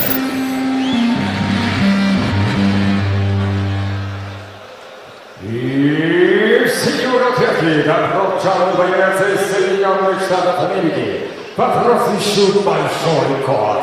Ladies and gentlemen, please welcome to the blue corner from the United States, Clifford Bika Stars!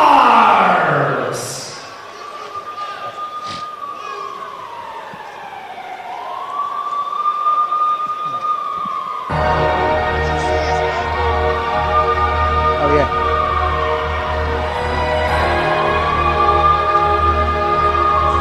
So we welcome Clifford, Big Cat Starks, to the cage. Huge experience, being in there with some tough competition. Last fight was David Branch for the title of the World Series of Fighting. He's also fought Ed Herman. Yo Romero fought for UFC, Bellator. Actually came about this opportunity. The signed opponent for Albert Duraev was Alexei Baturin, who unfortunately had to withdraw due to an injury. There's a social media campaign that has got Clifford Starks this opportunity, and I'm laughing because I don't even know if he knew it was going on, but the brother of the trainer, of his coach, every time something was posted on ACB's Facebook page would tag in Clifford Starks and said he will knock him out, he will fight him, let Clifford Starks have a chance, and eventually the matchmakers got in contact, and that's opened up this opportunity. But when opportunity knocks, you have to open that door and try and take it. So he's stepping in there on short notice against one of the talismans of the Berkut gym, Albert Machete Duraev. But if you look at his skill set and where he's come from, what he's been, he's got the experience to handle this sort of opportunity. Fought some very large shows. I mean, UFC, Bellator, World Series of Fighting. He's not going to be too enamored with the situation of coming into another big show here at the ACB. He's used to stepping into on this stage, and right now walking into enemy territory, coming in here into Grozny, fighting one of the best guys from their gym, one of the top prospects, one of the leaders really in Albert Duraev.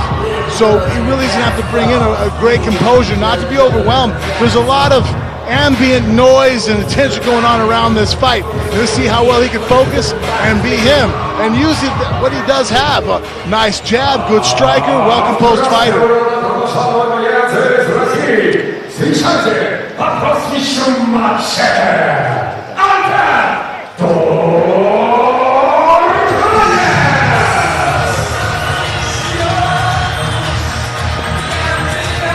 And here he comes, This man has been on one hell of a journey to return to the ACB cage.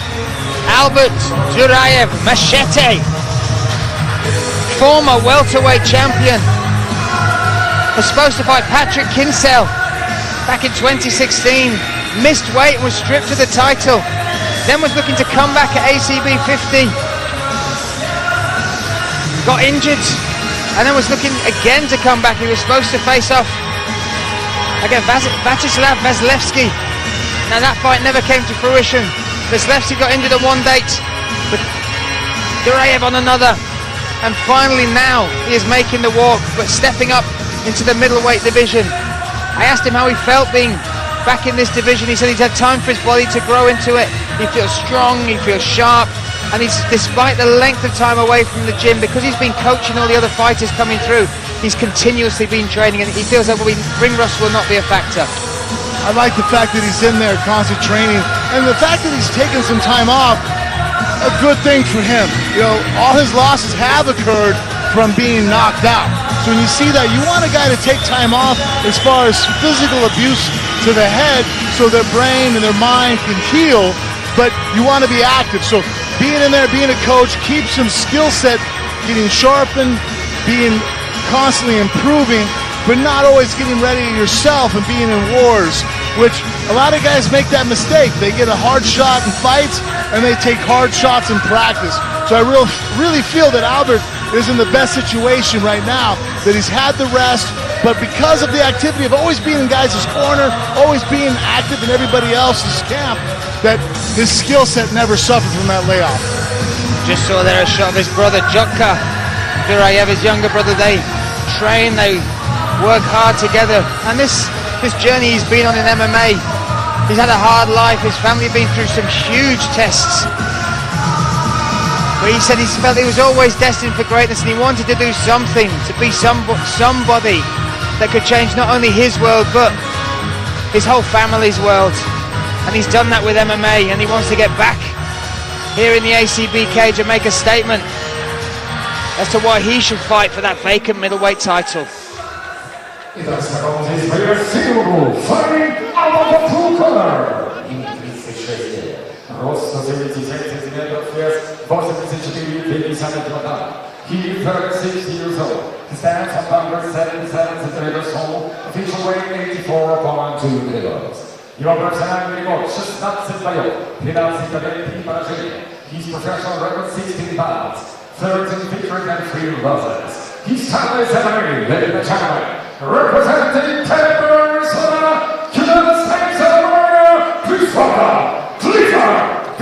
Cat Starks! Его соперник Красногу, and his opponent, Tiger Berkhamov.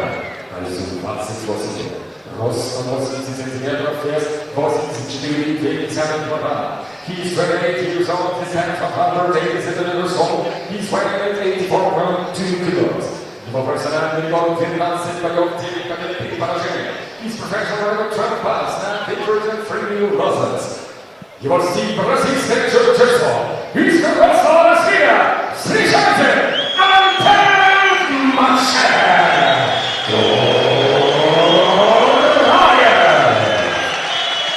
And your referee, Big John McCarthy. Big John McCarthy in charge of this middleweight contest here at ACB 67.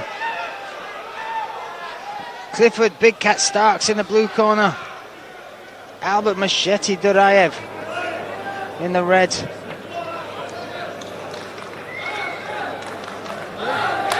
Let's get it on. Me, Brian Lacey, alongside Frank Mir, calling this action. And although Duraev is listed, or mainly lists himself as a jiu-jitsu player, he's got one of my favourite styles of boxing. You see it there, just the way he pulls off of shots. He does a good job of pulling. The only thing I don't like that he does when he pulls, he drops that left hand at times. And the reach and explosiveness of Starks could be a problem. But that's one way to avoid that problem. Nice double leg, take him right down to the mat. Now looking to dominate with this grappling, and to drive that shin across.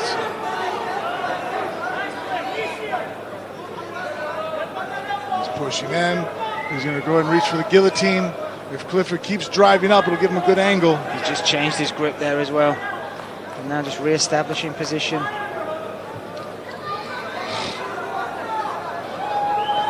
Clifford quite a big middleweight as well. This will be a real test for Duraev's return to the middleweight division. He has fought here before, but then stepped back down to welterweight where he became champion. He's and going to now pull the guillotine all the way. look at that. Front headlock. He's using the knee to block that elbow so he can turn the corner now. See? Oh, but Clifford Starks turns it around himself. A powerful middleweight. He's cranking on his neck. He'll taste his own medicine. There's the first grappling exchange between the two. Oh, Clifford loves to catch the legs and follow him in. Does exactly that.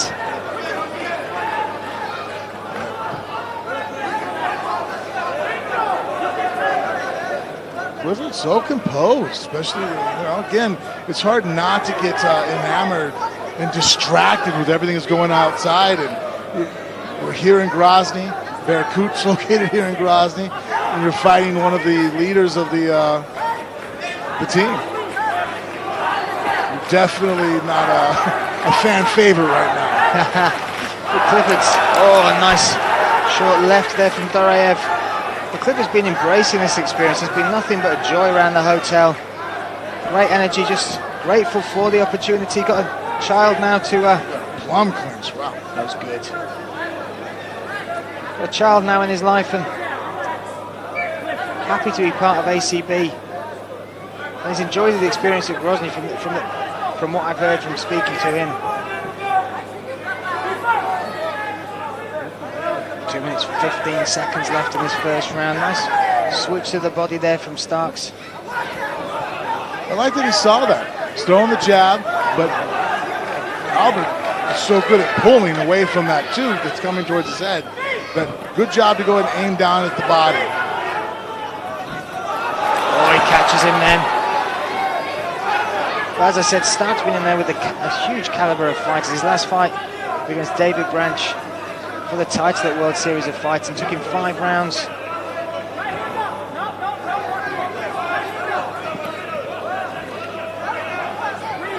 Duraev's last fight was back in May last year in Georgia against Mikhail Sirayev.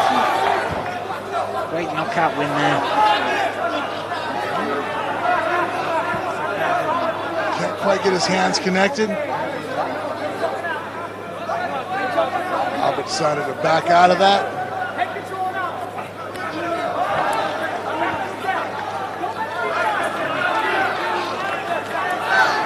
Big shots.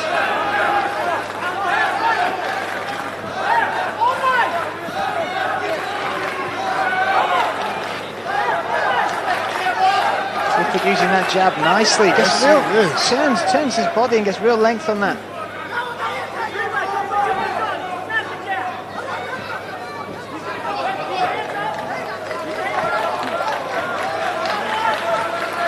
He's more economical with his striking. And you can see, even though he's the larger, more muscular guy, he seems just to move much more efficiently, whereas Albert is kind of flinging shots in there, trying to use his momentum of his body to generate power, which takes more energy to do so. And it also takes more energy to recover from. Starks such a great takedown there, right into the mount as well. I was about to say Starks difficult to take off the cage, but Duraev made it look effortless there. 10 seconds left and a nice statement at the end of this first round by Albert Duraev. Close round, man. I don't know. Real close round. I wouldn't.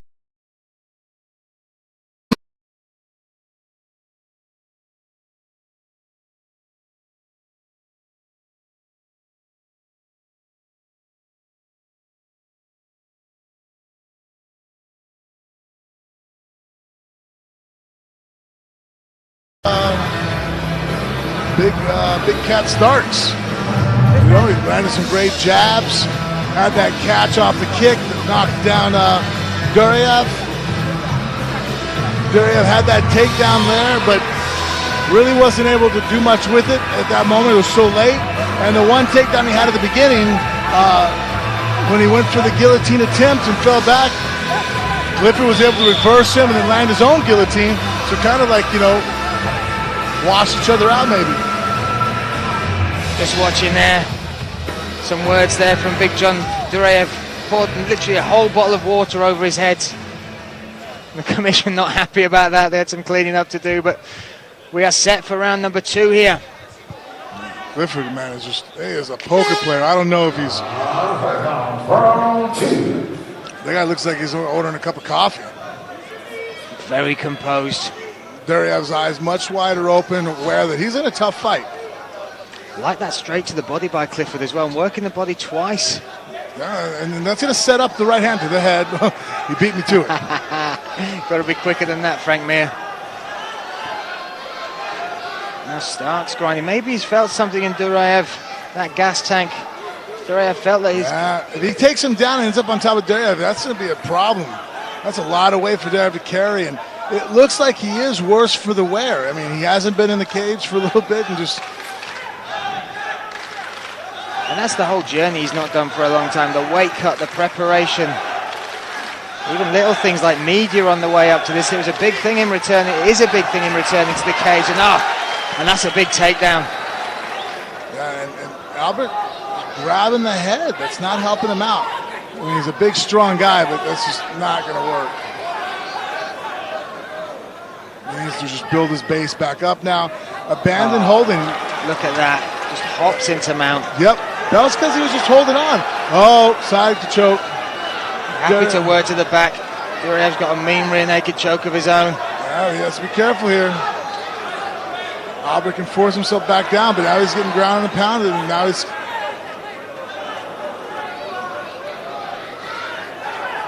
Still in mount. Now looking to possibly set up that head and arm. Yeah, look at that. He's got it. He's got it. Such a tight grip as well. He might do it from that, but switches to the side. Look at this, Albert Duraev. It's Clifford. He's got his elbow in there. John Herb, there we go. Big John McCarthy. I guess way of covering your bases. Clifford somehow surviving this. Well, he's got his forearm in there. It's just enough pressure to keep off the carotid artery. But ends up back in mount now. Yeah, and Albert doing a good job of raining down punishment, not letting him catch his breath. Just smothering him. Clifford looking to power out, turtles up now. But watch Albert Duraev stretch him out. And look for that rear naked choke. That's deep. That is deep, and he's got it. Albert Duraev makes a triumphant return to the ACB cage. Makes a triumphant return to the middleweight division. And now makes an argument for what he maybe should fight for that vacant middleweight title. Joka Duraev there, his brother, embracing him. They know exactly what he's been through. They've been on this journey together. They mean so much to each other, and you can tell the emotions of Duraev. That victory was more than just another win to him. That is closing of a chapter in his life, which has been very, very difficult with regards to competition.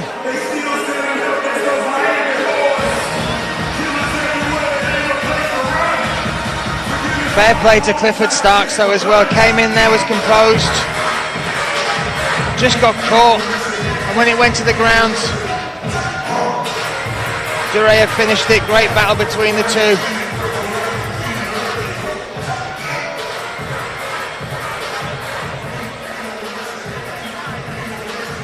Fighters, coming to the center. Первый соревнование остановки боя 2 минуты 34 секунды до раунда. Here's the challenge. We have a time 2 minutes and 34 seconds of round number 2. Удушающий прием. Победу одержал and your winner by submission victory, rear naked choke, Albert Mukhamed.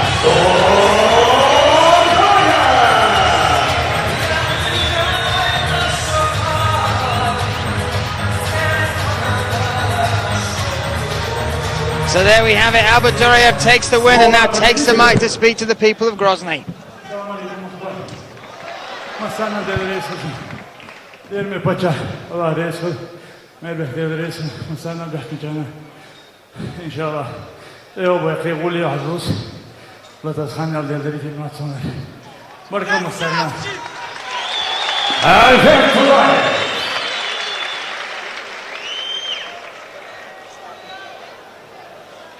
So there we have it. Albert Duraev takes the win. Let's keep it rolling. ACB представляет вам главное событие сегодняшнего вечера.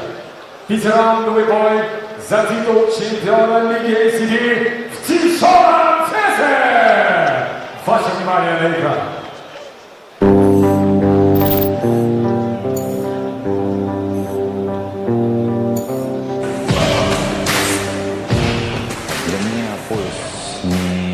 Сама цель, как таковая, для меня, скорее всего, важно выступать, побеждать. Если нахожусь в данной организации, то нужно не ошибиться, не оступиться и идти до конца. Он проходит на территории нового соперника, поэтому надо будет стараться быть на голову, на 2 выше соперника, чтобы показать, что я сильнее. Я не сторонник того, чтобы выйти в клетку и зарубиться и проверить, у кого крепче голова или сильнее удар. Нет, я наоборот сторонник того, чтобы тактически и именно показать школу, показать класс и на этом вывести бой. Я Мухамед боец клуба Беркут в тяжелом весе. Предстоит у меня бой с Денисом Гольцовым 19 августа. Мой соперник очень хороший боец, титулованный, в рейтинге очень известный.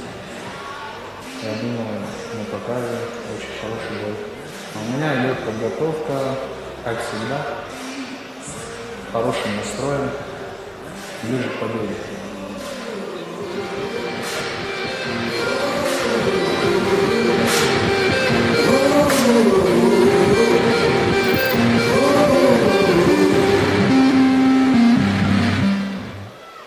И в синий угол добро пожаловать претендент из Грозного. Встречайте, Мухамад!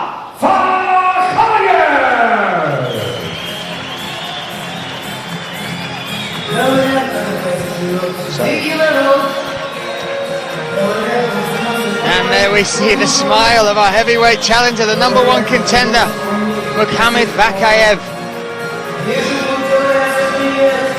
Seems like such a gentle soul when you meet him, but the man carries huge power. Just 27 years old, so a very young heavyweight.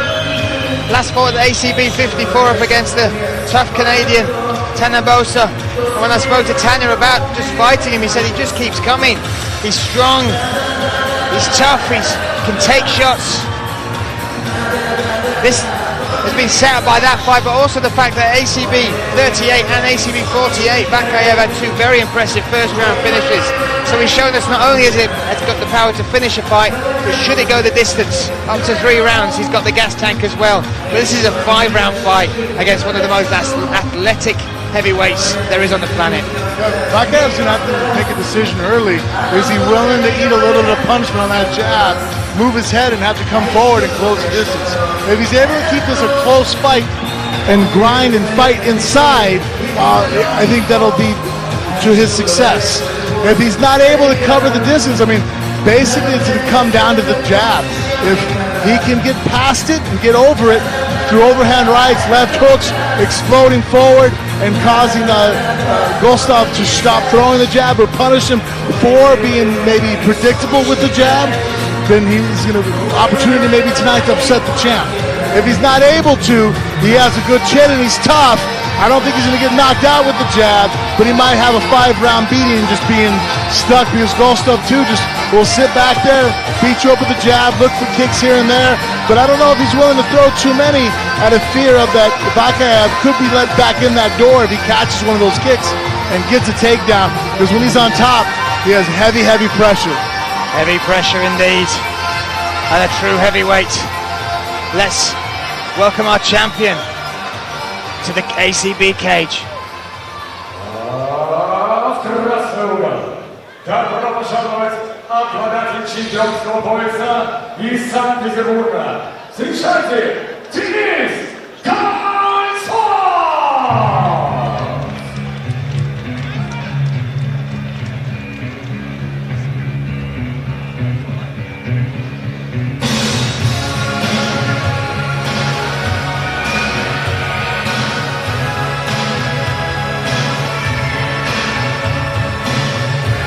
here he comes, ACB's heavyweight champion, Denis Goshtov. You see him wearing the trademark Sambo gi there, and he's earned that right. This summer he won the Europeans and the World. He is the world heavyweight Sambo champion, constantly competing. He may have only defended, this may be his first title event of the ACB belt, which he won back in December, but he's constantly above. You watch his social media, when he's not training for either a MMA fight, he's training for his Sambo fight. He's a huge passion about that sport, but physically he's got great attributes as well. He uses his length well, he's got good power, he's very supple for a heavyweight as well, so watch out for those question mark kicks, those big head kicks that have earned him such a great knockout rate. But when we look at this heavyweight and we compare him around the world, this has got to be somebody who sits easily in that top 5. I agree with you. He has all the tools that make him dangerous. He executes. He has all the physical tools already that he's born with, and he's worked and honed to fight to the best advantages that they give him. He loses his length. He throws a long jab, throws great kicks behind it, changes up, uses the flexibility of his hips. Good footwork. He's very athletic, which will become extremely evident as soon as the bell rings. You'll see his movements. He uses his range, and on top of that, because of his Sambo background, if the fight does get taken down to the ground, he throws up triangles. He's able to fight off his back better than most heavyweights. You talk about fighting off his back, he got a wonderful mounted triangle against Mike Kyle on his route to the heavyweight title, which he beat. He saw Salimangeri's Razulov earlier in the night. That's who he took the title from, and he intends to hold it for a very long time. We are set for this heavyweight title bout. Судейский корпус. Главный судья Ахмед Байсултанов. Судьи у клетки. At cage side, Georgia scoring this championship bout. Мария Махмутова, Виктор Корнеев, Магомед Магомедов и Цезарь Войчеховский. Польша. Ваш судья хоккеист Аслан Бачаев. Совместно с британской атлетической комиссией, in association with British Athletic Commission. И со звуком сирены ваш рефери в октагоне. And when the siren sounds, your referee judge, Herb Dean, United States. Представляю вам соперников. И первые бойца в синем углу, претендента на чемпионский пояс. Introducing first, fighting out of the blue corner, the challenger. Ему 27 лет, рост 183 сантиметра, вес 114,5 килограммов. He's 27 years old. He stands 183 centimeters tall. Official weight 114.5 kilos. Его персональный рекорд 9 боев, 5 побед, 4 поражения. His professional record 9 bouts, 5 victories and 4 defeats. Его стиль фольная борьба. His style is freestyle wrestling. Дамы и господа, из Красного Мухамад!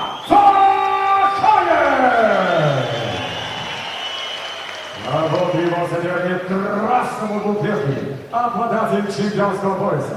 And his opponent fighting out of the right corner, the champion. Ему 26 лет, рост 195 сантиметров, вес 108,5 килограммов. He's 26 years old. He stands 195 centimeters tall. Official weight 108.5 kilos. Его профессиональный рекорд 23 боя, 19 побед, 4 поражения. His professional record 23 bouts, 19 victories and 4 losses. Его стиль боевая самбо. His style is combat samba. Дамы и господа, действующий чемпион лиги ACB в тяжелом весе. Ladies and gentlemen, the reigning, defending ACB heavyweight champion is Санкт-Петербурга, Денис Гольцов!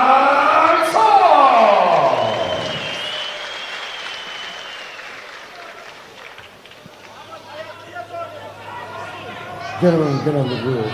Protect yourself at all times. Follow my instructions. You're gonna have a clean fight. Touch gloves at this time. Let's do it. Final instructions given by Herb Dean for this heavyweight title fight. Mukhamed Vakhayev in the blue corner, and Denis Goshtov in the red. Oh, there's that stiff jab. And if you were going to watch a fight to maybe come up with a game plan with, we'd have hoped Mukhamed Vakhayev would have really looked at the ACB 50, because they've got similar styles to Razulov, Slightly more movement, but that jab that Golstov is already trying to establish was the move that negated everything that Razulov did. Well, right off the bat, good idea to try to chop that leg. You know, but you have to just keep your head off center line a little bit. Can't lean back on Golstov because he's so tall. Golstov, huge reach advantage. Did you see Berkhamov actually bring his leg up? Oh, now looking to clinch. This is what you said he'd have to do. This is the close that distance. He leaped in there with that left hook, has a body lock, but he has to make it count. He's not going to get a lot of opportunities without working hard to get in here. If he can, now rip him away from the cage, and really, Golstov's feet are very close together. He could just slide his knee behind and sit down and possibly pull him down. You said Golstov's feet very close together there. His back's flat against the cage. I mean, there's a lot of things right now that's not, you know, there's opportunities right here for Berkhamov. He's here in the body lock. He needs to make it happen.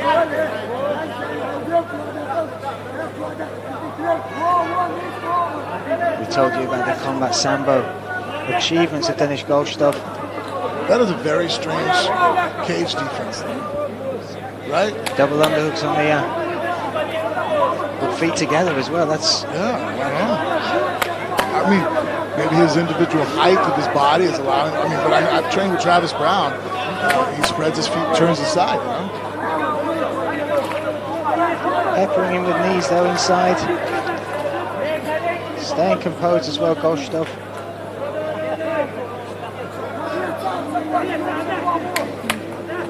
Let's get broken off here because Berkhamov really hasn't seemed to attempt to do much since he. Berkhamov breaks it out. Berkhamov looks a little bit frustrated like that, but like you said, there wasn't quite enough action and looking to pressure Golstov. Maybe take a note from that last round. Eye poke there. Herb Dean was at the wrong side to see that. Defend yourself at all times. Berkhamov giving him no grace. No, I mean,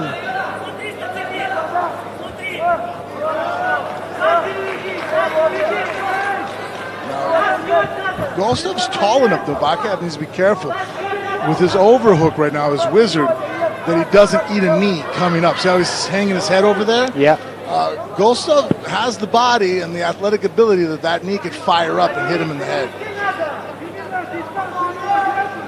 This is good though. I mean, Volkov has much more of a, you know, even though he's a sambo, well-rounded fighter, he likes striking. That's not a good throw. For a headlock there. Switches back. Yeah, this is a fight that Berkhamov could win. You know what I mean?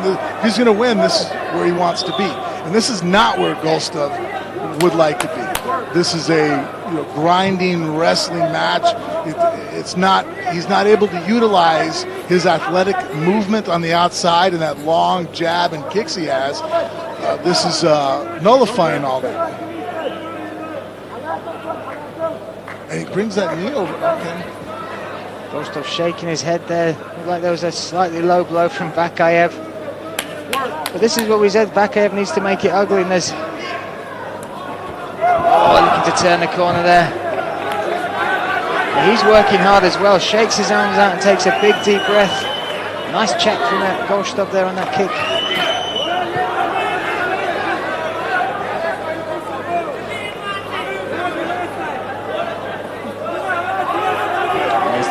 He switches it up. Look at that takedown. That was nice. 30 seconds left in round one.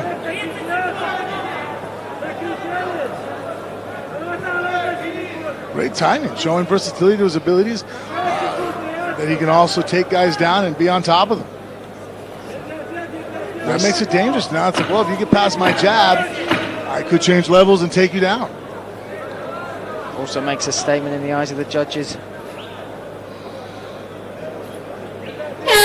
I don't know, that might be as close to a round that I call a draw as you can. Close enough. 5 rounds scheduled for this fight. Should it go the distance? And they're showing that Berkhamov is a good athlete himself. He might not have the svelte physique that screams that, but here, nice double leg takedown from Gustaf in that round to possibly give him the nudge. But a lot of that was his forward pressure. He found a way of getting past that jab and coming in. He had him up against the cage there for a little while, double underhooks. And Gustaf's feet very close together.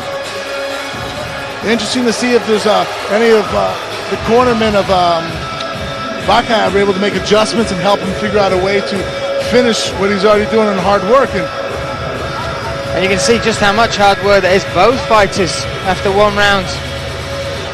Deep breaths in the corners, working hard on their arms. That lactic acid setting in. Round 2. Ready to go. Mukhamed Berkhamov in the blue corner with the white and red Berkut shorts, and Gustaf.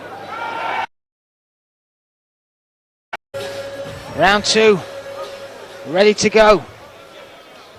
Mukhamed Berkhamov in the blue corner with the white and red Berkut shorts, and Gustaf defending his title in the black shorts in the red corner. Round 2. Certainly looks like the game plan for Berkhamov is pressure. Yeah, and moving forward, not allowing Gustaf to settle down and be able to throw that jab. And the jab can keep people off, but it's not the most powerful strike. You need the hand behind it. And right now, I haven't seen Gustaf fire it off. He's going to have to make sure that Berkhamov doesn't just keep marching him down like this. He's going to have to earn his respect with more than just the jab. It could be a knee, it could be something, but it has to be something of power. Ooh, head collision as well there. Yeah. See right there, again, he didn't fire an uppercut, no right hand. Nice foot trick. Well, looks for a head kick. He's claimed the scalp of Paul Buentella with that. Back at ACB in Sochi last year.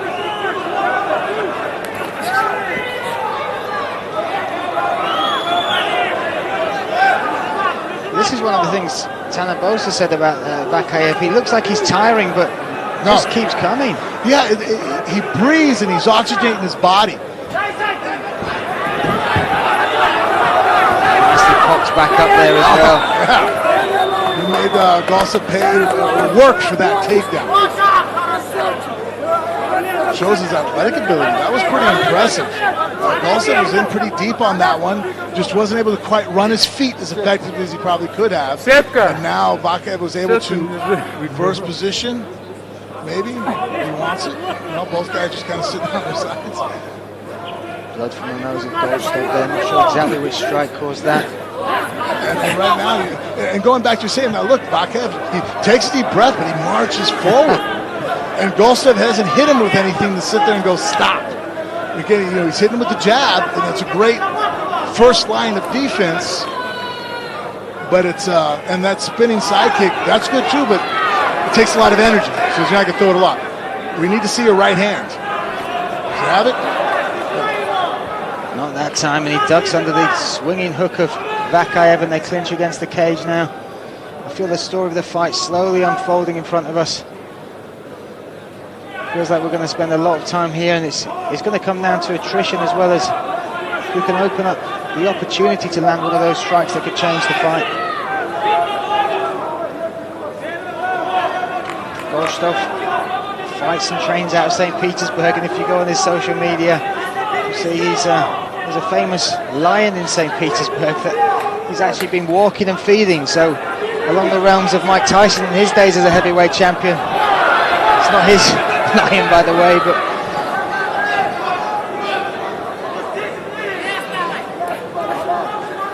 Berkhamov, based here in Grozny, training at Fight Club Berkut.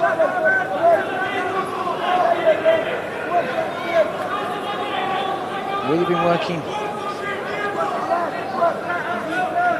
hard on his cardio for this fight, from what I understand from his coaches. That was feet close together. That's the nice little sweep, but not enough. And now looking for the triangle. Oh, but Bakayev wary of it. Nicely pops out and now looks to get the mount himself. And he's got it. Oh, that's a lovely little ankle trip. This is a back and forth scramble. That was lovely, the exchange between those heavyweights. There he comes forward more.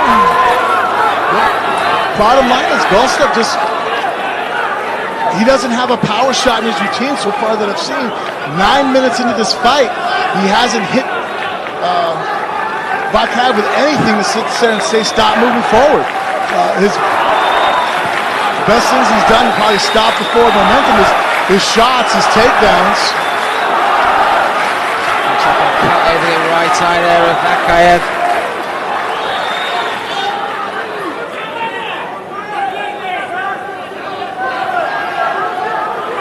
There's just one of two titles that are on the line here tonight. We've still got the welterweight title. Brett Cooper defending it for the first time.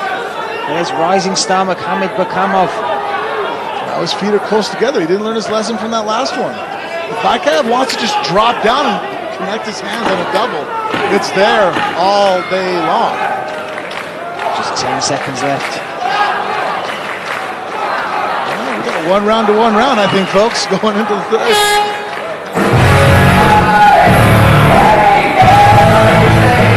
And it's not pretty, it's an opening fight as far as Bakayev closing that distance. A lot of cage work, but moments of skill and beauty. That rapid exchange on the ground.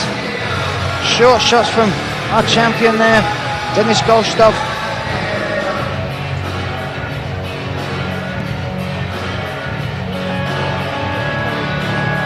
Having his nose attended to there, just doesn't look broken or anything, but damage on both fighters building up as we enter round number 3. And you can keep up with all the action here on ACB. Check us out on social media at AC Berkut on Facebook, at ACB_MMA on Instagram, also ACB Europe, all one word, on Instagram as well for updates in English. And of course ACB_league on Twitter.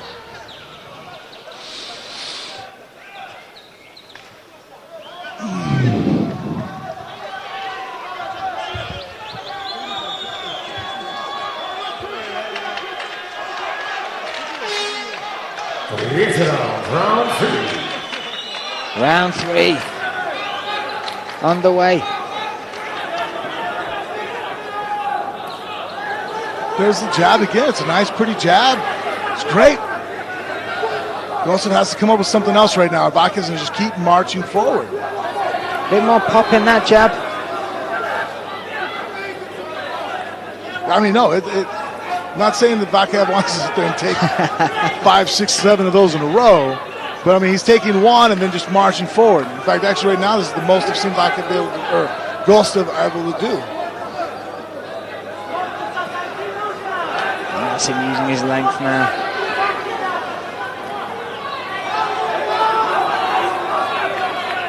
But this is Bakayev allowing him to do that. With the other rounds, he's and that's a rear right hand, and that's hurt him. There we go.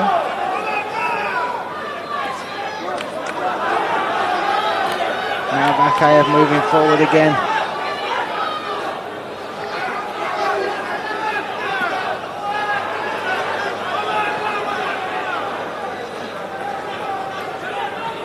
Oh, lovely slip that big left hand. That cuts open up on the right hand. Really opened up on Bakayev. Can't quite see how bad it is. Herb Dean having a look. It's certainly dripping into his eye now. I think that was caught off the... he ducks that left hand and caught him with a left of his own. Yeah, actually marked up the eye there at Golstov. Moved straight back in the line, and that's a mistake a tall guy can't really do against a shorter guy, and he paid the price there. And good thing that punch was high up on the eyeball, not on the chin. And so far, this is the best Golstov's looked, firing off jabs and keeping there. Oh yeah, that is a big cut on the right eye. And that's dripping into the eye of Bakayev, which is opening up that jab perfectly. You can see the left hand of Golstov covered in blood from just targeting that eye.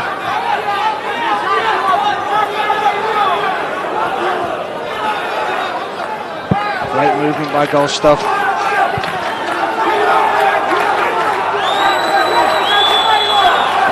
Bakayev still though, undeterred. Walked in on that one.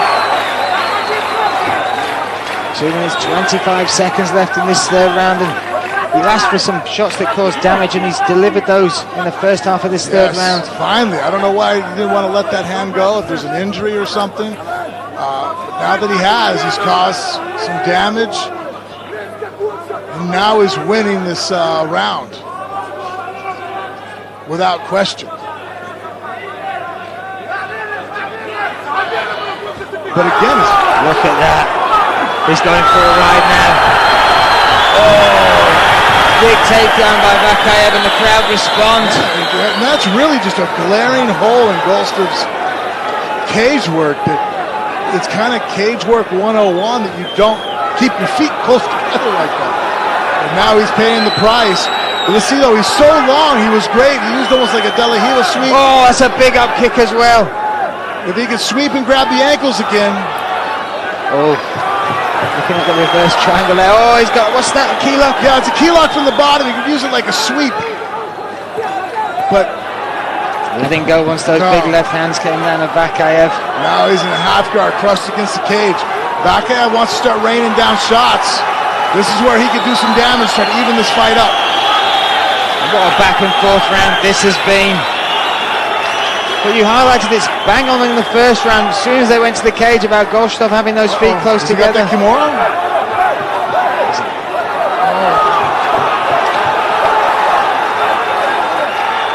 He's worried about getting swept again. Here it comes. Look at that. Great dexterity from Golstov off the bottom. And great job of controlling the wrist. I mean, he could be taking a beating here, but I think he's been able to fight off. Bakayev dropping some heavy shots of his own, looking to open up Golstov, even that playing field. Golstov's high up. See if he switches this over to an armbar. Looking to set it up there, controlling that wrist.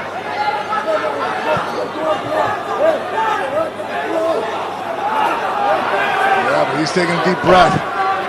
He's carrying the weight. That's the thing about heavyweights. When you got a guy in a close guard, it's hard to take a deep breath. And even though I don't know if that was enough to win the round back for Bakayev. Shows he's still there. Oh, he's in the fight. We enter the championship rounds. And neither man jumping right up to their feet. Golstov still staying there on the bottom. Deep breaths. Oh. Yeah, he was doing great there for a while. Then he got, again, his cage work is just bad. His feet were close to the cage, and Bakayev sees it, locks his hands, picks him up. Nice slam, but there, finally we're seeing the right hand starting to let loose. They're just having a look in the corner. There's the Doxman looking at the cuts there. And it is a big cut over that eye of Bakayev. It will be a shame if that is the end to this fight, but obviously Golstov caused that damage. The doctors, the cutman working hard there.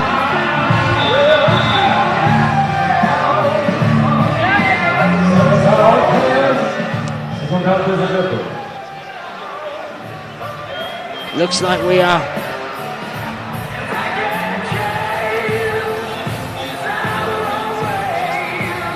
good. Nice. Let this fight be decided with the fighters, not the doctors. Dean checking again. It's stopped bleeding, but you can see that it's almost cut in two places.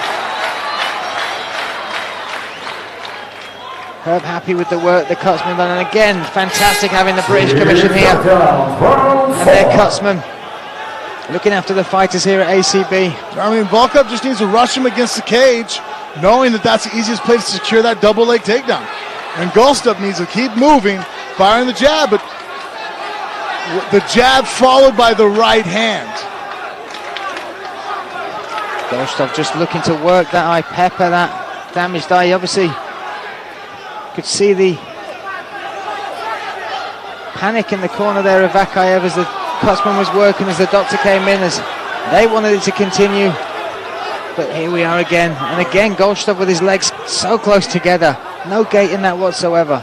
Yeah, and basically as soon as Bakayev wants it, There he has it. Oh, there he takes it back. And this is big. Early on in the round, just 4 minutes to work with.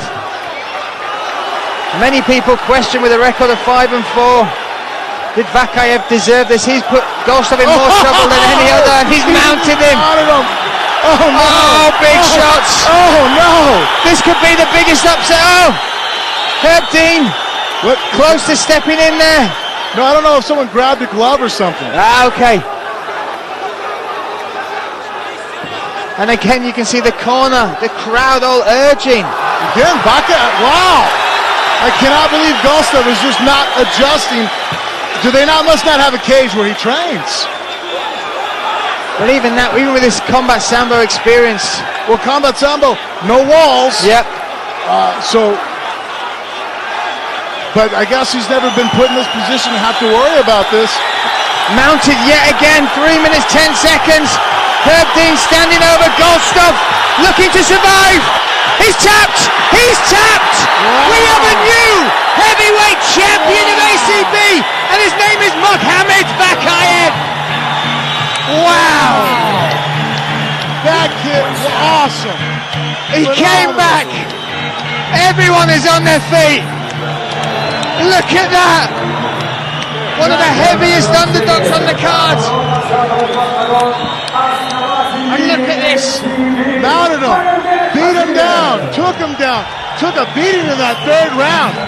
Awesome display of heart, tenaciousness, impressive. Oh my goodness. And you have Frank Mir on his feet as well. And you know what? He's a nice guy, man. Bucket, you see him walking around. He's got a great smiles. energy, yes. Couldn't be happier for somebody. And he came out knowing. I mean, talk about responding to what was going on in this corner. He didn't panic with the cut. He knew what he had to do. The doctors kept him in that fight. The cutman, sorry. And now, a dream has come true. A 27-year-old heavyweight has just taken out one of the most highly touted prospects on the planet, Denis Golstov. And he did it in emphatic fashion. But again, you pointed it out, it's those takedowns and how easily he was able to get them, and then how easily he was able to get to mount, that led to the downfall of Denis Golstov. He will be back, we know that. He's got so many skills, but that's a hole in his game that Vakayev took advantage of. Big time took advantage of and fought him there, and it's something he's going to have to make some adjustments on, because every heavyweight in the world just saw that.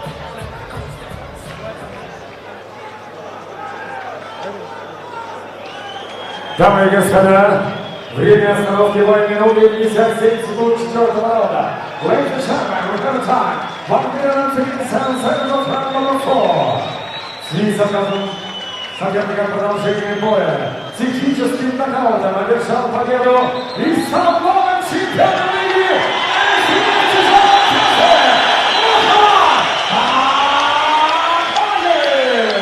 Listen to that. Mukhamed ACB.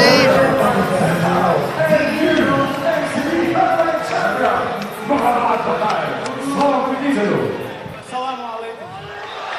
Майрбекан, viņš dekalvieš, samotivācija ir. Allah reiz vilma Майрбек, tu esi bieži lēram, tu ādik lielo. Майрбек, он иду, тараса.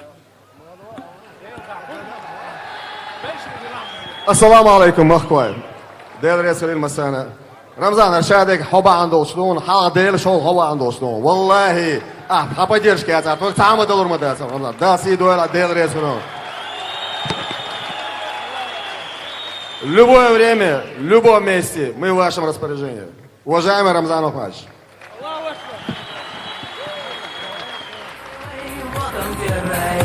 So there we go, we heard from Berkhamov. He tried to give the belt to Mukhamed ACB. He said he's been his motivation. He's been the biggest help to get him to where he is on this journey, with the facilities he's provided the fighters, and he wanted to honour him by giving him the heavyweight belt. Слово бывшему чемпиону Денис Гольцов.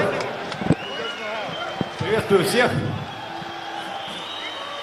Спасибо в первую очередь, что проявили такой интерес к нашему бою. Не ко мне лично, как спортсмену, не к моему сопернику Мухамаду, а именно к нашему бою, титульному званию чемпиона ACB в тяжелом весе.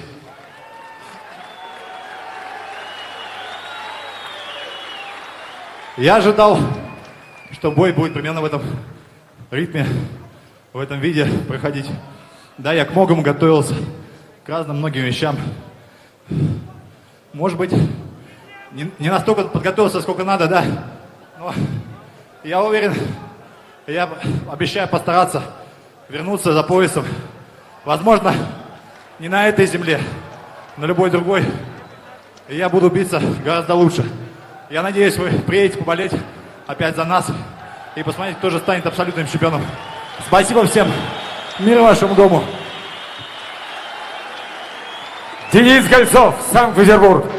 So there our former champion Denis Golstov praising the game plan of Mukhamed Berkhamov. Upset with his game plan that he couldn't execute it properly, was not expecting the fight to go that way, but asking for that rematch. Saying he would love the opportunity to face him again. Наступил момент, который все так долго ждали. Лига ACB с гордостью представляет вам главное событие сегодняшнего вечера. Пятираундовый бой за титул чемпиона ACB в полусреднем весе. Ваше внимание на экран.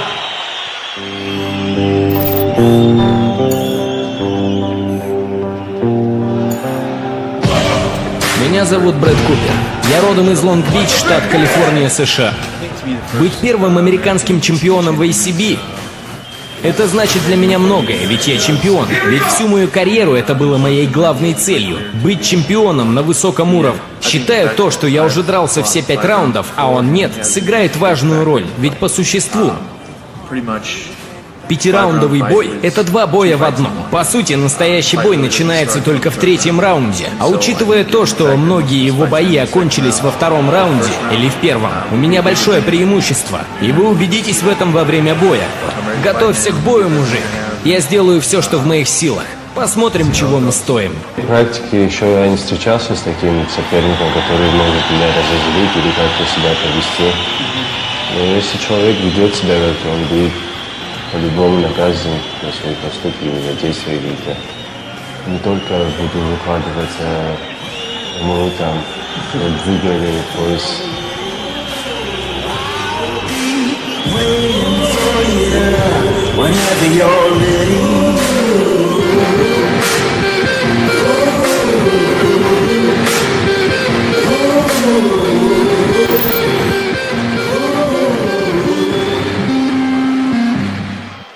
И синий угол клетки. Добро пожаловать, претенденты из России. Ladies and gentlemen, please welcome to the blue corner the challenger from Russia, Mukhamed Berkhamov.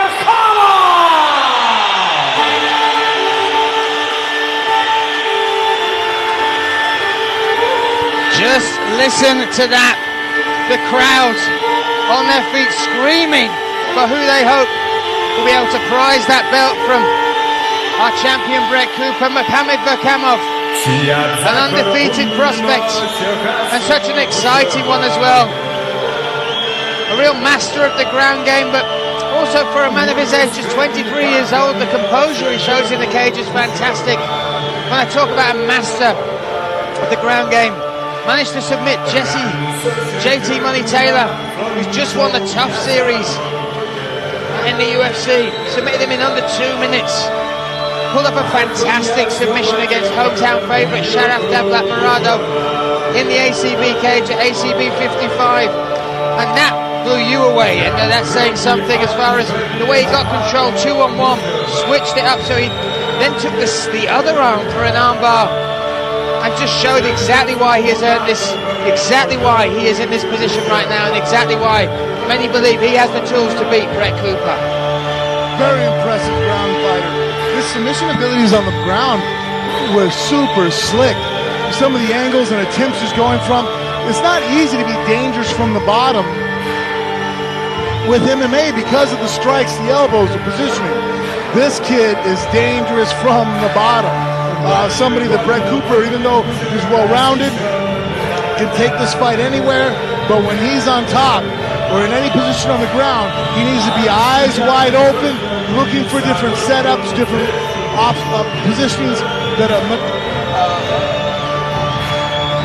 Mukhamed has, because I was impressed.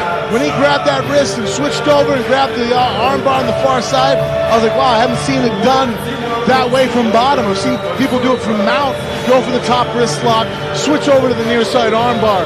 But it just shows you that the evolution of MMA, that now the guys are piecing things together, even in the submission stuff, it's still growing and evolving.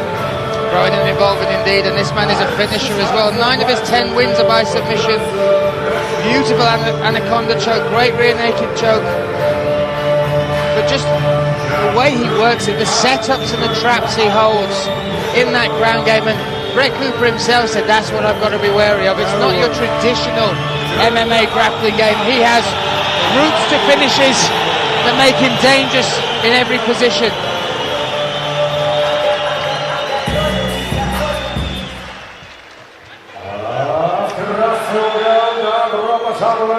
Действующий чемпион линии ACB. Ladies and gentlemen, please welcome to the red corner, the current ACB champion from the United States of America, Brett Cooper! And talk about stepping into enemy territory. But there's not many things Brett Cooper hasn't seen, hasn't experienced in this game. Huge amount of fights under his belt and against some tough competition. He's gone 5 rounds with Khalidov, 8 rounds with Alexander Shlemenko, and neither of them can finish him. That is the caliber of fighter, that is the toughness of fighter we are talking about. And on top of that, the way he claimed this belt, the way he took the ACB title. He was in a 2-round beatdown by Aslanbek Saidov, who's a devastating striker and grappler, and came out in the 3rd round. And I asked him what changed. He said, I just needed to win the fight, and within 30 seconds that's what he did. Stopped standing Aslanbek Saidov and crowned the ACB champion. That was super impressive. That's that extra factor that when, Brett is very well-rounded, he's good in all areas. He doesn't have one area that sticks out where you say, oh, he's a killer striker, killer slick moves on the ground, but just fundamentals everywhere, no glaring holes in his game. But the one weapon he has is that motor to bite down and just move forward no matter what the odds say, how bad it's getting. He can fight through it. He's never put away. And he took a very technical beating from Saidov, and Saidov could not withstand, even though winning and beating up Cooper for that long. Cooper just motored forward, came in, and it was a very impressive comeback that not only was technique, but a ton of heart. Technique and heart in spades, and trains at a great gym as well. King's MMA over there in America. 30 years old, still enjoys the game, still enjoys the competition, and this welterweight division is some of the toughest killers lining up to try and take him on. And he says he doesn't put the pressure on himself, he's got the experience to manage that. He's going to look to get in there, impose his game. He wants to take Berkhamov into deep waters as well. Berkhamov's never been in the 5-round fight, and if he can get into those championship rounds, he believes there is his best opportunity to exploit Berkhamov and to get that finish and retain his title. And size isn't necessarily an advantage here either, because Berkhamov was able to choke out Jesse Taylor. It was a big, powerful welterweight. Ladies and gentlemen, this is the moment you have been waiting for. ACB League proud to present the main event of the evening. 5-minute rounds of ACB welterweight championship. Представляем вам официальных лиц, your officials. Главный судья, name judge, Ахмед Байсултанов. Судьи у клетки, at cage sides your judges. Мария Махмутова, Виктор Корнеев, Мухамед Магомедов, все России, all from Russia. Цезарь Войчеховский, Польша, Poland. Совместно с Британской атлетической комиссией, in association with British Athletic Commission. Ваш судья-хронометрист, your timekeeper, Аслан Бачаев, Россия. И со звуком сирены ваш рефери в октагоне. And when the siren sounds, your referee judge from the United America, ACB Джон Маккарти. Итак, дамы и господа на трибунах, миллионы фанатов смешанных боев во всем мире в прямом эфире с арены спортшколы Колизей города Грозного бой за титул чемпиона ACB. Ladies and gentlemen of the panelists and from millions of fans around the world, live from Coliseum Sports Hall Arena of Grozny, Chechen Republic, ACB Championship. Представляю вам соперника. И первым претендентом в синем углу. Introducing first the challenger fighting out of the blue corner. Бойцу 23 года, рост 180 сантиметров, вес 77,6 килограмма. He's 23 years old, his hands 180 centimeters tall, he's weighing at 77.6 kilograms. Его прекрасный профессиональный рекорд. 11 боев, 11 побед, ни одного поражения. And he's perfect professional level. 11 pounds, 11 victories, no losses. Его стиль бразильское джиу-джитсу. His talent Brazilian jiu-jitsu. Дамы и господа, приветствуйте из Боксана, Россия, Мухамед!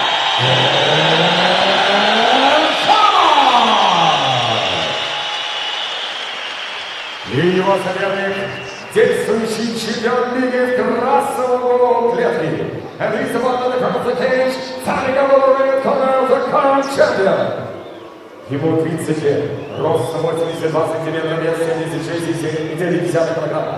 He's 30 years old, his hands 182 centimeters tall, official weight 76.9 kilos. Его профессиональный рекорд состоит из 35 боев, 23 побед, 12 поражений. His professional record consisting of 35 bouts, 23 victories against 12 defeats. His style is MMA, ladies and gentlemen, the reigning, defending ACB welterweight champion, representing Long Beach, California, United States of America. Please welcome Brettt Kooper.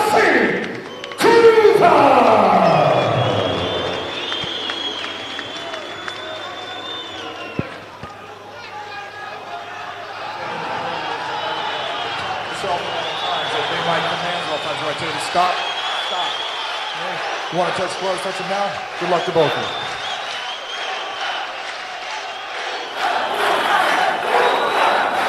So we are set here for our main event at ACB 67. Here in Grozny in the crowd. On every fight in this main card, they've got louder and louder. Mukhamed Berkhamov in the blue corner with the black and orange shorts takes on Brett Cooper in the dark blue Valetudo shorts. Berkhamov in that southpaw starts by stamping on that lead leg of Cooper. Does it again. Powerfully shrugged off by Cooper there. Oh, but now Cooper is on his back. We are in just 30 seconds into this. Watch out for the anaconda. He's got the arm trapped in there well. Cooper was able to come right back up. Again, in the case of Ika, but he was just looking to push up as he came up. It's not like he was using it in a strike. No, that's a whole different situation when it's grappling. But straight away within 30 seconds, we can see the game plan of Berkhamov. Close that distance and he wants it to the ground. Yeah, and that's why John let him know. You understand? He was pushing on the chest and the hand slipped off. Nice hooks there from Berkhamov. When I speak to him outside the cage, he's just got this calm, stoic demeanour. I know we talk about fighters from this region just possessing that, but he said he took the pressure off himself. He's not thinking about this as a title fight. This is just another fight. He'll allow himself to enjoy it if he gets that belt around his waist.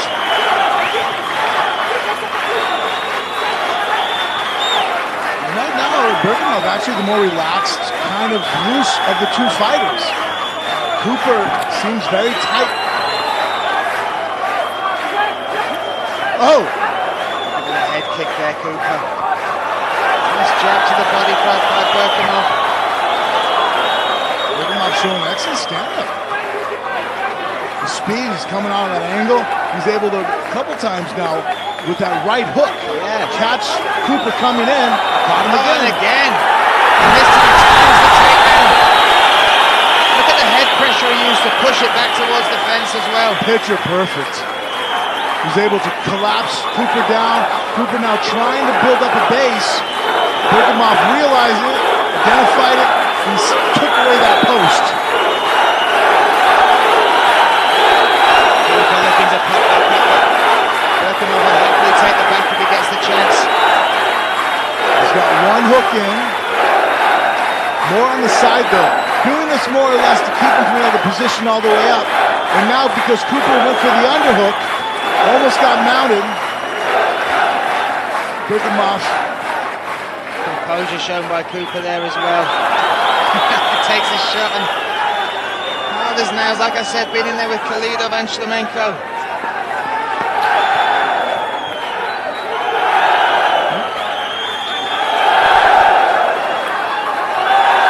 Outside leg kick.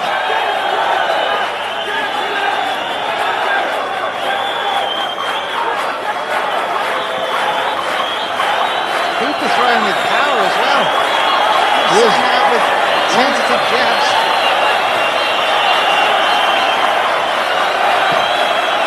Again, a great level change for Cooper. Will have drilled and drilled and drilled these get-ups.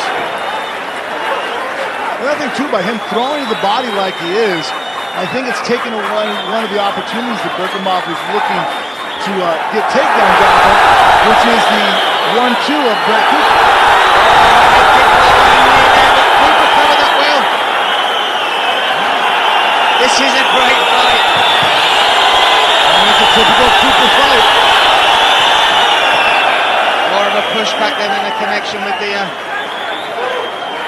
strike. Now he's got that check hook down. His timing is really on point with it for Berkhamov. Every time Cooper comes in, he's hitting him with a right hook and fading on the outside, pinning outside that leg. Cooper checks that one. And right now you're seeing more of the speed of Berkhamov is having more success than the power of Cooper. That's nice by Cooper, inside leg kick. Moved off it well, stayed out of danger.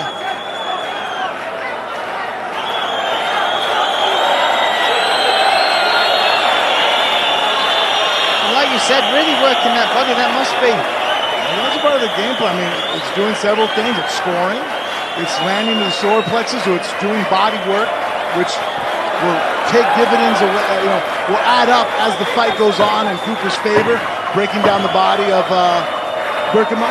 And also it's hard to, if you, as a southpaw orthodox open stance here, you fire a straight punch, you can get underneath of it and drive through on a double. If a guy throws a two in your body, unless you shoot on his ankles, it's hard to get underneath him. So let's have a little look back. There's that double. Here, boom, double again coming forward. That was because the punch was a little bit higher. There he was able to grab a head outside single and rotate it up, flip, but not as easy to finish off. And here, a little combination to finish off with a knee. Going for the single leg once again there, turning the corner. Cooper was able to post and get out of it. The arm there of Cooper. This is the one that knocked Berkhamov back. You can see more of a push, but Cooper constantly threatening him. Dangerous throughout. This corner there, Vince Ortiz, been around the world with him, followed him, been there with him for many years, many of his fights. Round two here. Ready to get underway.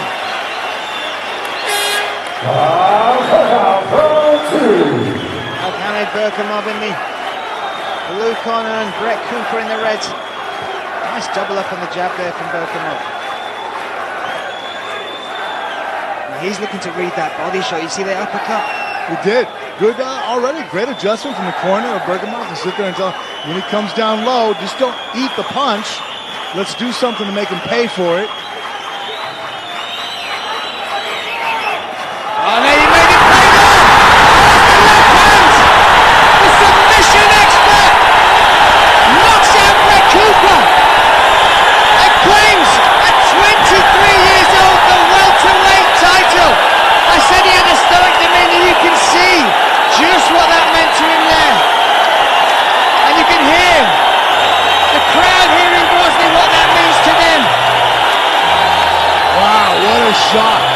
Cooper's coming again with another 2 to the body. Berkhamov timed it perfectly. Caught him with an uppercut.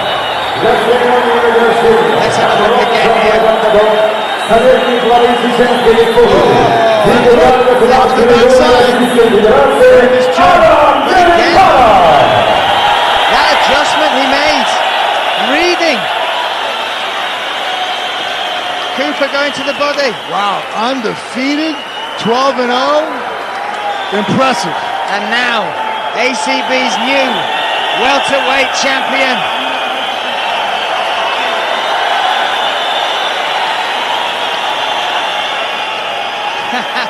Some celebrations going on in the cage there.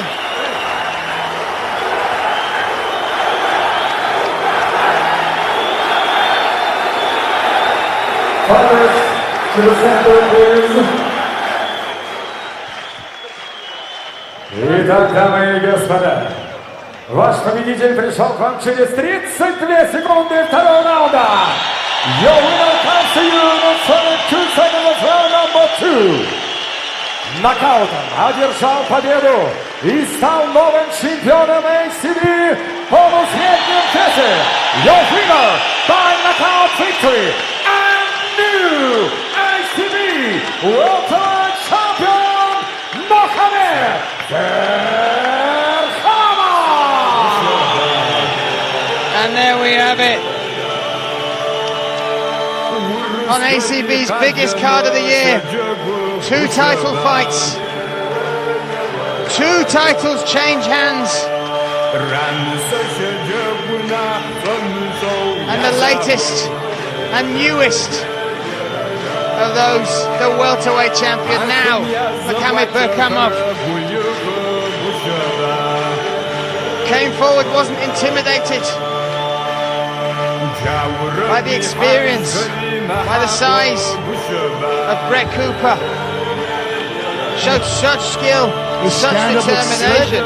Wow, sharp, razor sharp. Made that adjustment of figuring out where it was. As soon as he came in, caught him with the punch. Absolutely, and finished the fight. Дамы и господа, слово Адаму Берхамову.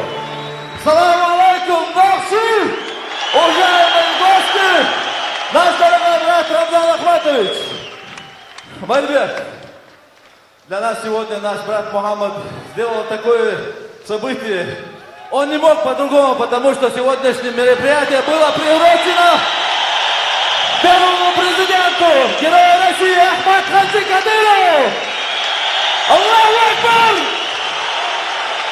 Рамзан Ахматович, как здесь предыдущие говорили, как знает весь мир, сегодня наши успехи, они благодаря Всевышнему и Ахмад Хаджи Кадырову и вам, мой дорогой брат Рамзан Ахматович. Низкий поклон с уважением по-братски, дал нахуа уэлл, дал необерка илой. Ой, махканта, гадикидос, мамагуэль. Наши братья с Кабарды, с Дагестана, со всего Кавказа, с России. Вместе мы сила! Ахмад сила! Ахмад сила! Ахмад сила! Мухаммад, от фонда первого президента Ахмад Хаджи Кадырова по поручению Рамзана Ахматовича автомобиль «Мерседес».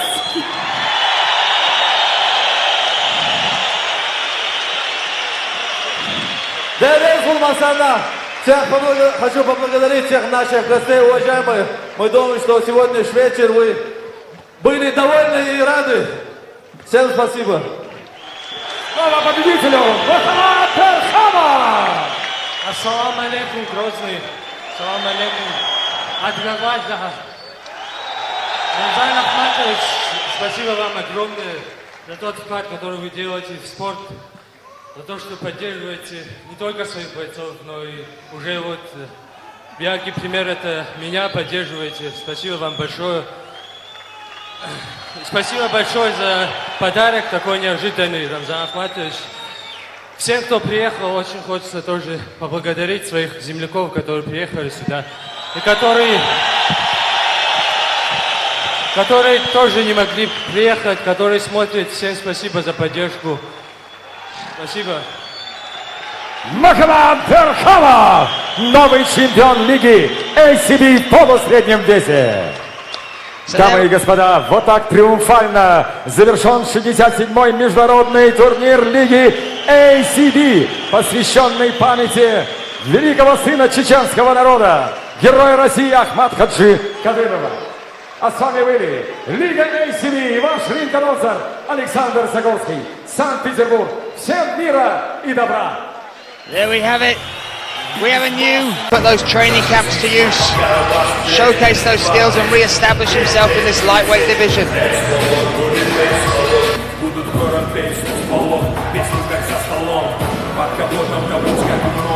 That's interesting. He's having some tape cut from the end of his gloves, I'm not sure.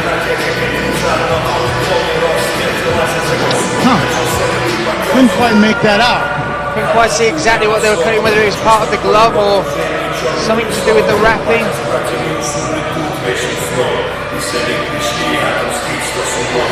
Final checks are done. Let's get it on.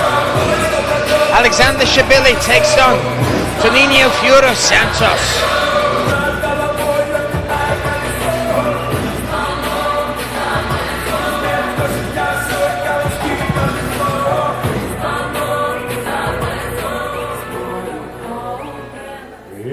Итак, знакомьтесь, боец в синем углу. Fighting out of the blue corner. Ему 28 лет. Рост 175 сантиметров, вес 70,8 килограмма. He is 28 years old. He stands 175 centimeters tall. Official weight 70.8 kilograms. Его профессиональный рекорд 40 боев, 33 победы и 7 поражений. His professional record 40 bouts, 33 victories and 7 losses. His title, we have to say maybe Magomedov will be the next in line to take him on once again for that coveted title. We'll be back. Check out the ACB podcast on Facebook. Me and Frank Mir will be talking about all the action, all the news, the inside scoop, some of the behind the scenes footage. So from me, Brian Lacey, and from Frank Mir, we'll see you next time. Put those training camps to use, showcase those skills and re-establish himself in this lightweight division.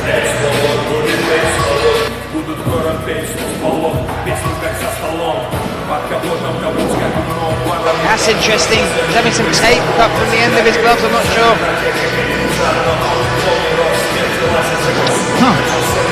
Couldn't quite make that out.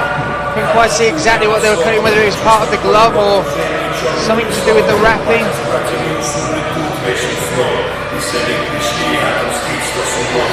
Final checks are done. Let's get it on.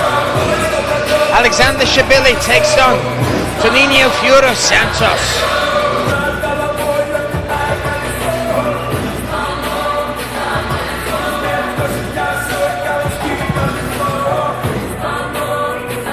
Put those training camps to use, showcase those skills and re-establish himself in this lightweight division.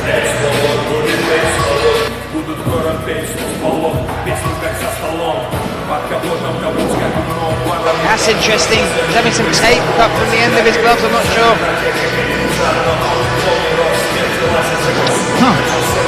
Couldn't quite make that out.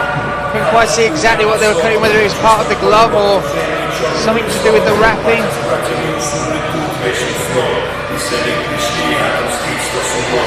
Final checks are done. Let's get it on. Alexander Shabili takes on Toninho Furo Santos.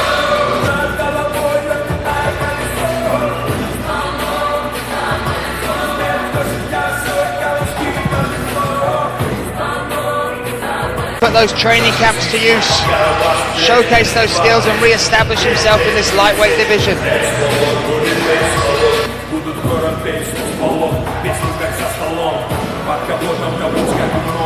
That's interesting. He's having some tape cut from the end of his gloves, I'm not sure.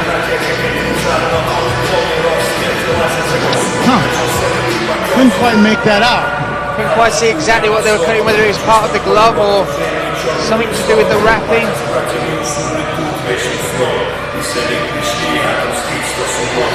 Final checks are done. Let's get it on. Alexander Shabili takes on Toninho Furo Santos.